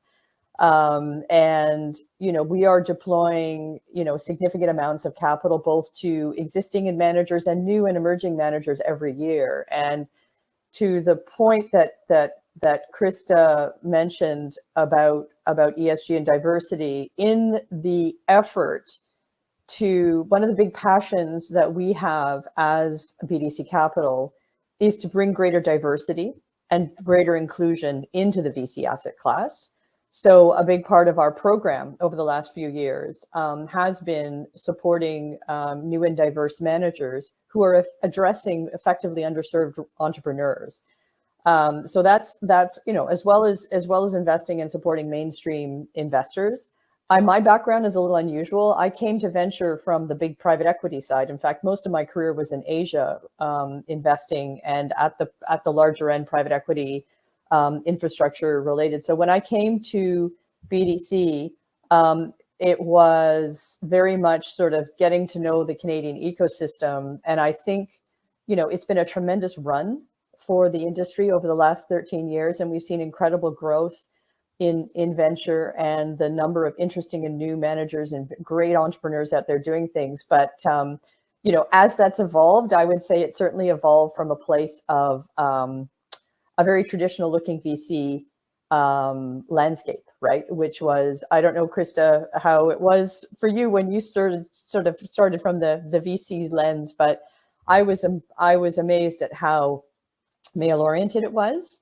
You know, actually working years in China, there's a lot of incredible women in positions of influence in China, and including women there were more women in venture in China and in private equity leading and senior partner roles than there were in North America, and particularly, you know, in my experience coming back to Canada. So it was quite surprising for me when I started at BDC in 2013 to see that there was still what I would call a fairly, you know, imbalanced kind of from a gender as well as a racially, you know, ecosystem that we were all working in. And so I think, you know, if you look at the ESG and this topic, I think the first one we all sort of came across was the S part of venture, which is really, you know, the imbalance in terms of how inclusive that community was to allocating capital and supporting managers who were different looking, came from different backgrounds, and were looking at investment opportunities differently. I would say that would be my first observation, and we can certainly get into the E&G. There's a lot there to do as well, but that is probably was our wake-up call, which was the reason, as you know, Krista, that, you know, we started our own women sort of focused program of investment, creating, you know, being the co-anchor and co-creator with, you know, the great Michelle McBain of Stand Up Ventures to support that as the first private female-led, female-focused fund in Canada as a venture fund,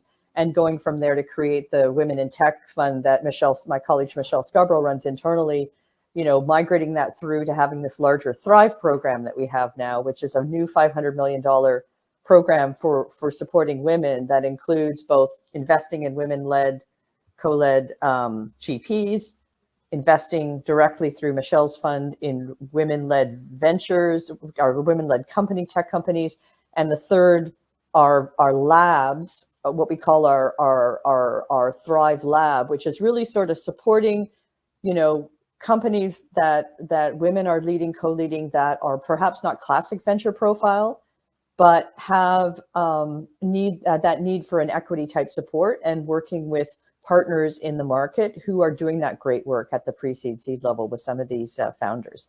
So, I mean, that was where I'd say I'd start the conversation. The S was the obvious one, but there's obviously a lot more to say on that topic. So it's interesting, right? When you think of ESG and you think environment, social governance, and we spent a lot of the morning talking about the E, about the environment, and there's is Susan still here? I'm looking from BDC, because she does a lot of the clean tech investing, and so and you think about the female funds. There's a lot of influence, I think, at BDC as a partner in the world in trying to get our really fantastic companies kind of funded and developed and growing. And ESG as a concept, I think, is taking what we talked about earlier in impact investing. We talk about clean tech investors, we talk about diversity and equity and a lot of what we do, but it puts a framework in place that allows companies to actually be able to describe what their initiatives are. Because not every company out there is a tech company that's founded with the roots in E, S, and G. And this is a way, I think, of keeping us going forward. So maybe Allison, can I ask you maybe to just talk a little bit about the State of the Union on it today, and kind of how it's the concept and how you're encouraging people to apply it to their business.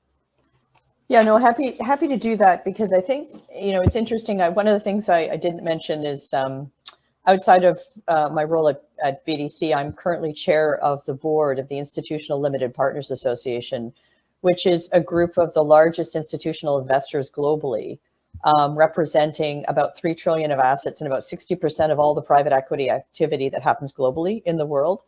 And in that context, my colleagues on the board are CPPIB, Texas Teachers, CalPERS, some of the largest U.S. endowments, as well as sovereign wealth funds elsewhere. And I think what's interesting about that is that it's important to understand that the topic of ESG is happening globally everywhere, right? And it's happening at the venture asset class with GPs. It's happening in large end private equity. It's happening in infrastructure, real estate. It's happening with large pension funds who manage very complex programs of multi asset class initiatives. And I think the state of play is that, and this is the thing that we're trying to really drive home in Canada, is that this isn't sort of a kind of a thought that's just suddenly come to a bunch of people. What a nice thing this would be to start. Hey, let's think about ESG. It's that, there's a drive for accountability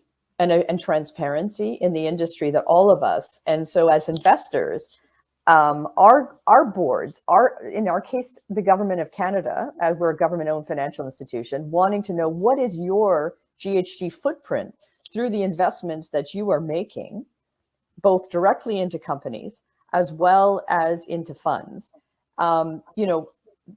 The issue of then turning to a fund manager and saying, as you're investing, what's your lens? How are you thinking about this as you invest in a company? Because ultimately, where we start and where I come back to in the discussions we're having within the ILPA at the board level is, ESG is risk. People forget that, right? Like, it is just another risk that you should be thinking about and managing. And that it's interesting that the industry so far has looked at ESG as some kind of like burden, like, gosh, that takes me away distracts me from making money. But if you're not thinking about ESG, you're probably not thinking thoughtfully about all the risks that could be potentially facing you. And I think the industry has seen, with the FTXs of the world and others, there's all kinds of risks of people not thinking about, governance issues, not thinking about privacy and data privacy issues, cybersecurity issues, all of these things, as well as obviously the DEI aspect, or, let's look at generative AI and the actual GHG footprint that companies in that space have, right? These are things that are risk issues that you have to manage at a company level, as well as a fund manager investing in those companies.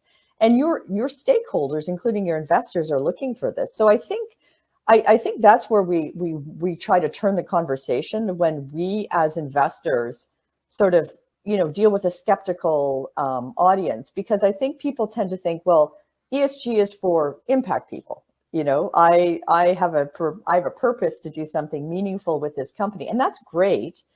But I think ESG is everybody's concern across every type of company, because it is a proper risk mitigation tool.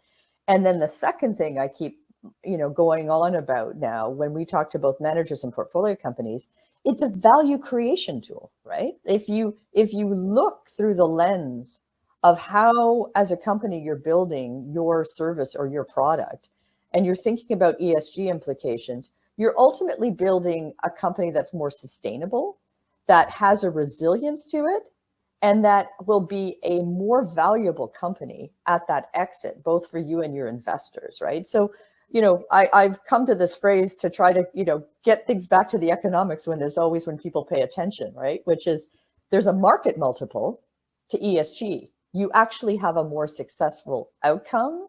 And if we shape the thought that way, and the previous panel talked a lot about this, right? Like it's not a trade-off. You have a financial return with an environmental return. And those two go together increasingly, because we've all been talking about, there's no path forward for any of us to build businesses anymore that aren't taking into account the climate realities and the, I would call the social, environmental, and those governance realities that we all constitute now as the basis of a good business. So thanks for that, Allison. And I just want to push a little bit on the concept of measurement, because, when you describe it like that and you turn it into risk mitigation for companies, a lot of times risk mitigation for a lot of companies is paper analysis, right? It's you do, when you think of it, you get insurance, you get you have director's insurance, and you look at the risks, you look at the markets that you're going in, you try to diversify. It seems to be less of a burden on them because of how it actually plays out in the organization. So when you think about ESG and the measurement side of it, and because it's very pervasive, it's kind of, when you start to look at measuring your environmental footprint, your GHG, then you start to look, and now I'm in my social side, and I'm looking at diversity, and I'm looking at labor practices and everything that comes into play, and then you're down in the governance and making sure that you do it. How have you helped with the groups that you've worked with, help break it down and make it manageable and measurable, so that it's not this woke capitalism or woke approach, but it's actually something that is really fundamental, that allows you to use it as that risk mitigation that you're speaking about? Well, I think, it is really fair to say it's complex, and it's going to continue to evolve, because measuring this, that's part of the reason we as sort of led in the industry this initiative to start getting our managers to annual report on ESG, and we're working off key metrics. There's a lot of, we call it a little bit in the asset management industry, the alphabet soup of protocols out there, right? Am I part of UNPRI? Am I part of Venture ESG? Am I going to follow, the ISSB rules that are coming out? There's a whole lot of reporting and standards, and this industry of how and we report and what metrics are relevant, that's going to continue to evolve over the next few years.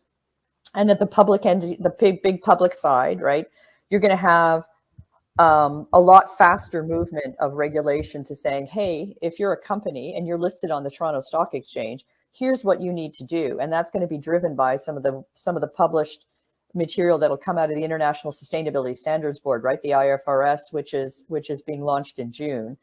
At the small end, it's harder, because small companies, like, I could be 10 people in a company, 5 people in a company. What's relevant, and how hard is that to figure out what I should be tracking, and how can I do that? I don't have any resources. I don't have capacity. So we get that. And I think what we're trying to do at the venture end with our reporting exercise is say, here's some key metrics based on our analysis of all of the profile of what's going on out there, of different things people are trying to measure. And there are standards. In the United States, there's an initiative that's ILPA supported called the ESG Data Convergence Initiative. And the largest asset managers in the US was started by CalPERS, right, the California State Pension Fund, which is the largest in the US, asking their managers, here's 6 metrics we want you to collect from all your portfolio companies as investors, so we can start to see in our portfolio some things. And those included very simple things, percentage of renewable energy, your, sort of GHG, sort of scope 1 footprint, employee engagement, do you do employee engagement survey, how many women on your board, other kinds of diversity, et cetera, et cetera. It's very, very minimal at this point.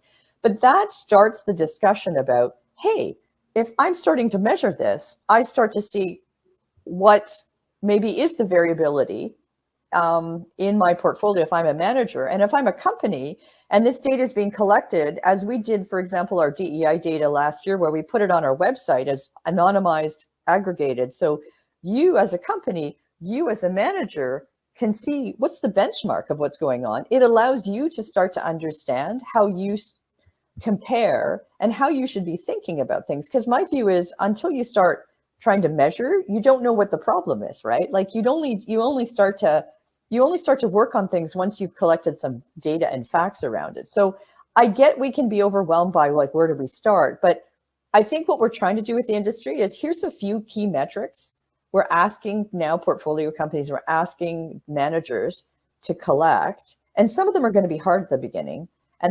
But it starts to drive the conversation to, oh, I didn't notice that I have this issue.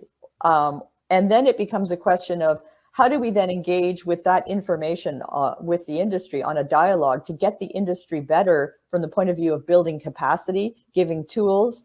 And that's what we want to do as investors, right? Help the industry along by figuring out where the issues are and trying to provide tools and capacity and training so that we all get better at it. So I'm going to try to link this to an earlier panel on impact investing. And so I think it might be just really interesting, and we didn't plan this question, so I'm putting Allison on the spot. This is not on my list here in front of me, but I thought it would just be interesting for this audience. We talked to, earlier, and we heard Ilse say that Canada is lagging behind globally on impact investing and the models, which is double and triple bottom line and focused on more than just financial return. Do you think ESG is a step in that direction, that if we start measuring it and managing it, it will get us more to being able to understand the full value of kind of a company's role? I'm just curious as to how you connect the impact investing movement with the ESG movement. Do they overlap? And does one, I've asked you like 7 questions in one, so I'll stop. Yeah, it's okay. And I'm sure I don't answer all 7, so you can keep pulling me back to the actual question. So we get asked this a lot, right? The difference. And we actually ask managers who come to us and say, I'm an impact manager. And my first question is, what is your focus on impact? Because I think, everybody has a different definition of this. Like ESG is, I guess my earlier remark was, ESG is just a tool for risk mitigation and value creation that I think everybody can use, regardless of your strategy. Impact is a level above that says, in building this company, or in investing in these companies, depending on if you're a fund manager or a portfolio company yourself, there's an intentional outcome I'm trying to create that improves the current status quo, whether that's environmentally, socially, or from a governance perspective. And it's usually more in the social or the environmental, to say, I, with this company activity, am trying to create a better outcome. And this is what I am trying to track and measure as I move forward with my product or service to build this, this added positive effect that I'm contributing back to society through this economic activity. And sometimes that requires a reduction or a trade-off of return, because you might be more of a social finance type organization where your priority is not return first and foremost. It's to be sustainable, but you have other important objectives. And then you can think of a lot of social inclusion type businesses, or sort of community building businesses that would be like that. But you can also equally be a very impact oriented company that actually does manage to have a very strong financial return, with an intentionality about your outcome, because as many of the panelists previously were speaking about, that's what consumers want these days, right? They want to work with companies, they want to buy or they want to use the services of people who have an intentionality around what they're doing. So, I think I see impact largely as ESG plus, right? It's a level beyond. I think the challenge with impact is those two worlds, and this is where I think there's a lot of work in Canada, and Elsa's totally right on her view about sort of being behind, is that, in places like Europe and elsewhere, a lot of those things coexisted, and the industry was very sophisticated and large and at scale at impact. Our impact community is still pretty small and underfunded, and it's sat separate from the traditional venture community, right? Now what we're seeing is actually people trying to bring those two worlds together, building businesses from the start that may be venture funded but are impact oriented. So should I be an impact investor investing in a traditional company that's got an impact orientation, or am I just a venture investor investing in something that I love the return profile, but it has an impact element? That's what I mean. Like we're which I think is healthy, right? We're moving towards merging those two.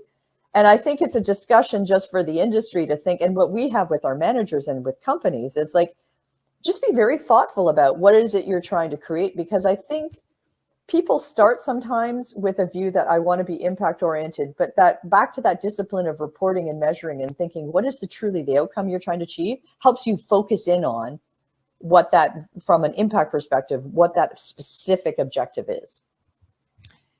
I just want to open it up to the audience if there's any questions here in the room. Allison and I chat like this all the time, and so we can continue to go back and forth, but I'd love to see if there's any questions from the online audience. So I'll, if not, I do have other questions, because as I said, I can keep going.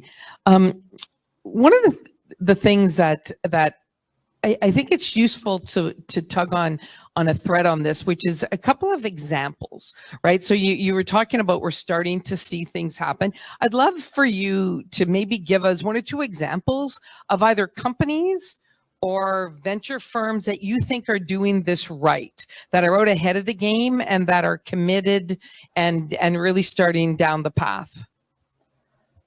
Well, let me talk. I mean, I certainly know funds better than the world of companies, because there's so many great companies out there. I hate to pick, but let me start with, because we've done a lot of work on this with funds. I mean, I think, you could take somebody like BRK Capital, right, which is the first manager in Canada, Black female-led GP, that is focused on supporting Black entrepreneurs at the pre-seed seed stage. A community that has been so significantly underfunded, and probably a community that would have never had, without BRK Capital as a new fund in the market, somebody to go to turn to seek advice, to seek support, but also to really write that first check. I think that's really important, because, the great work BKR is now doing around building a community of support. And of course, there's a lot of great support through through platforms, acceleration platforms, whether that's, the Block entrepreneurship loans and, obviously Futurepreneur and others who've done great work in this area, or, Mars, DMZ, Communitech, all of them have been working on this, bringing more inclusive, entrepreneurs into the ecosystem. But I think it's important to say that my point back to, if you don't see people in the VC ecosystem who look like you don't feel welcome. And I think that that's where we get back to this issue of diversity being really important. The other one I will point out, which I think actually speaks to this issue of ESG looking totally differently, is we've had the privilege of working with Raven Capital partners, which is extraordinary. It is the only Indigenous owned venture fund in North America. And it was, started at a small fund one at $20 million. They just did a close for their fund two at $100 million, exceptional, with oversubscribed, because that's how much there is an awareness and I think significant in sort of respect in the community for what they did with their first fund in terms of reaching out to a terribly underserved community of Indigenous entrepreneurs, but doing it with an Indigenous lens, right? So when we talk about how do you invest and how do you think about ESG, for those of you who don't know about Raven Capital Partners, I encourage you to go to their website and read their impact statement. They have their own Indigenous lens of how they think about impact and give back to the communities they work in. And again, it looks totally different than anybody else I think of how they work and think about, about building a company, because it drives and it comes from an Indigenous culture of how they think about the importance of what they're building and being oriented first and foremost to society as opposed to individual outcomes. And I'm the last person here being not Indigenous to speak to this, but I'm just trying to convey to you that it really was eye-opening and a real privilege for us to see when we work with a community who is coming at the venture activity from such a different lens, that you can have such an extraordinary way of defining the appropriate kind of impact and purpose and build companies that are enormously successful, but just with a totally different mindset. And I think that's where I think the future is going, is that the more we have underrepresented entrepreneurs come in and they reflect the values of their community, they're building businesses with a different lens, and that should be welcome, right, in this market, because that means we are building more businesses that look like more of the society that we all are a part of, which is, in a place like Canada, incredibly diverse. So those would be my examples of where we've been. It's been a learning privilege to work with groups like that. I think, do we have a question? Okay. I think this is on. Allison, it's nice to see you again. My question is around your DEI scorecard, and that's a practice that I think a lot of fund managers are trying to adopt, but with difficulty. So could you share with us any learnings in terms of how to get entrepreneurs on board with that process, how to bring that into their teams? Yeah, I listen, thanks for your question. Great to see you. I think you're absolutely right. We with the DEI and also with the ESG, I want to point out that we've reached out and started this exercise with the community with a great deal of humility, which is to say, we know it's tough, and we know that we're not going to get 100% compliance in terms of ability to answer all of that. In the case of DEI, you will notice that a couple of things in the template this year. One is that we have been very, very clear about it being a question for individual respondees to be self-identifying, right? Which means that if you're an entrepreneur and you're a founder or CEO and you're saying, hey, here's this, I'm being asked by my investors to provide a DEI survey. I think, it does require a sensitivity of explaining that needs to be done in a way it's voluntary information that individual members of a company are providing, and they do not need to provide or self-identify in any way they feel uncomfortable, but it needs to be self-done.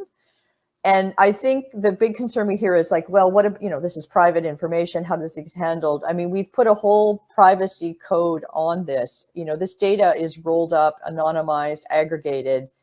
There's a handful of people within our database who have access to that. And again, we're only looking at that from an aggregated perspective. But the reason that we're trying to, I've had a couple of discussions with founders as well as with GPs on this. I really try to drive home this point I said earlier, which is that we can't fix what we can't measure. And the point of this effort is for us as investors to better understand where there are needs in the market that we can help create. So in our first year, we learned a lot about sort of, maybe people were recruiting and having success in recruiting, but they weren't having maybe as much success at keeping those individuals. So is there a need for us to think about inclusive training courses? Can investors like us work with CVCA, provide some online resources that allow people to get better at this? So as a small company, you don't have to find and develop these resources by yourself, that we are providing tools to the community to get everyone better at this, right? And Mars has done a lot of that, right? You were just talking about think of all the HR challenges of trying to find and recruit diverse talent, but also then keep them by building a culture that's inclusive. So I think what I try to say to our partners in this is, let us know where you're having challenges. We're happy to be part of that dialogue, talking to your founders. And I think we also recommend and understand that it's not going to be perfect in how people respond back. There will be concern. There will be, parts where people choose to say, I can't provide this, or I don't wish to provide this, and that's fine. But this is being done ultimately as a way to try to find out where our resources as a bank and as the largest investors in the Canadian VC ecosystem can be used to improve the experience of DEI for everybody, right? And without that data, we can't make that journey together to get better. And that's the kind of discussion and I think, conversation I'm really just trying to get us to have with the portfolio companies and with the GPs. And so, if we can be helpful in sharing that conversation with you and your portfolio companies, we're absolutely delighted to do it. Allison, I want to thank you for your time this afternoon. I know you fit us in between board meetings, so thank you very much for that. I kind of want to end on a little bit of, I don't think we have time for another question. Can we do it over the lunch hour? Just because we're the only thing standing between all of you and lunch. So we're going to draw this to a close, but please, our speakers are I'm certain, very happy to address a couple of questions offline. And Krista's staying, so. Yes, I am staying, sorry. The thing I wanted to bring this back around to is that we're sitting here in, March of 2023. And the things that worked in the past are not the things that are going to work for innovation in the future. And so what's really exciting about the conversation this morning is the conversation about impact investing as a movement, the conversation about diversity at the core, the conversation about ESG as a tool to help people figure out the next steps and the things that we're going to do.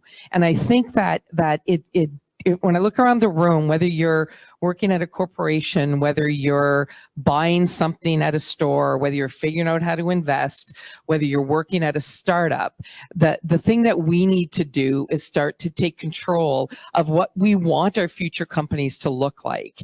And that's about not pushing back on things like ESG and impact and just saying it's crazy out there, the market's going down, valuations are low, but instead looking at the opportunity now to build the future that we want using environmental, social, and we didn't talk a lot about governance, but governance, the G part of this, especially if you come out of the tech world, is equally as important to everything that's going on. And if we think about some of the things that just happened with Silicon Valley Bank, it wasn't because of the one Black, one LGBTQ, and two veterans that sat on the board. It was a pure lack of governance on some of the fundamental aspects of their business. So if you think about some of the issues that have happened, I just want to tie the whole thing back together and to say, these are not woke issues. These are actually the issues that are going to build the future that we all want and hopefully going to get Canada to catch up. If we can follow the lead of BDC and follow the lead of our panelists on impact investing, we will catch up to the rest of the world and be able to bring our particular brand globally. Thank you. Thank you. Thank you. Can you hear me? Yes, thank you so much for that amazing conversation to Krista and Allison.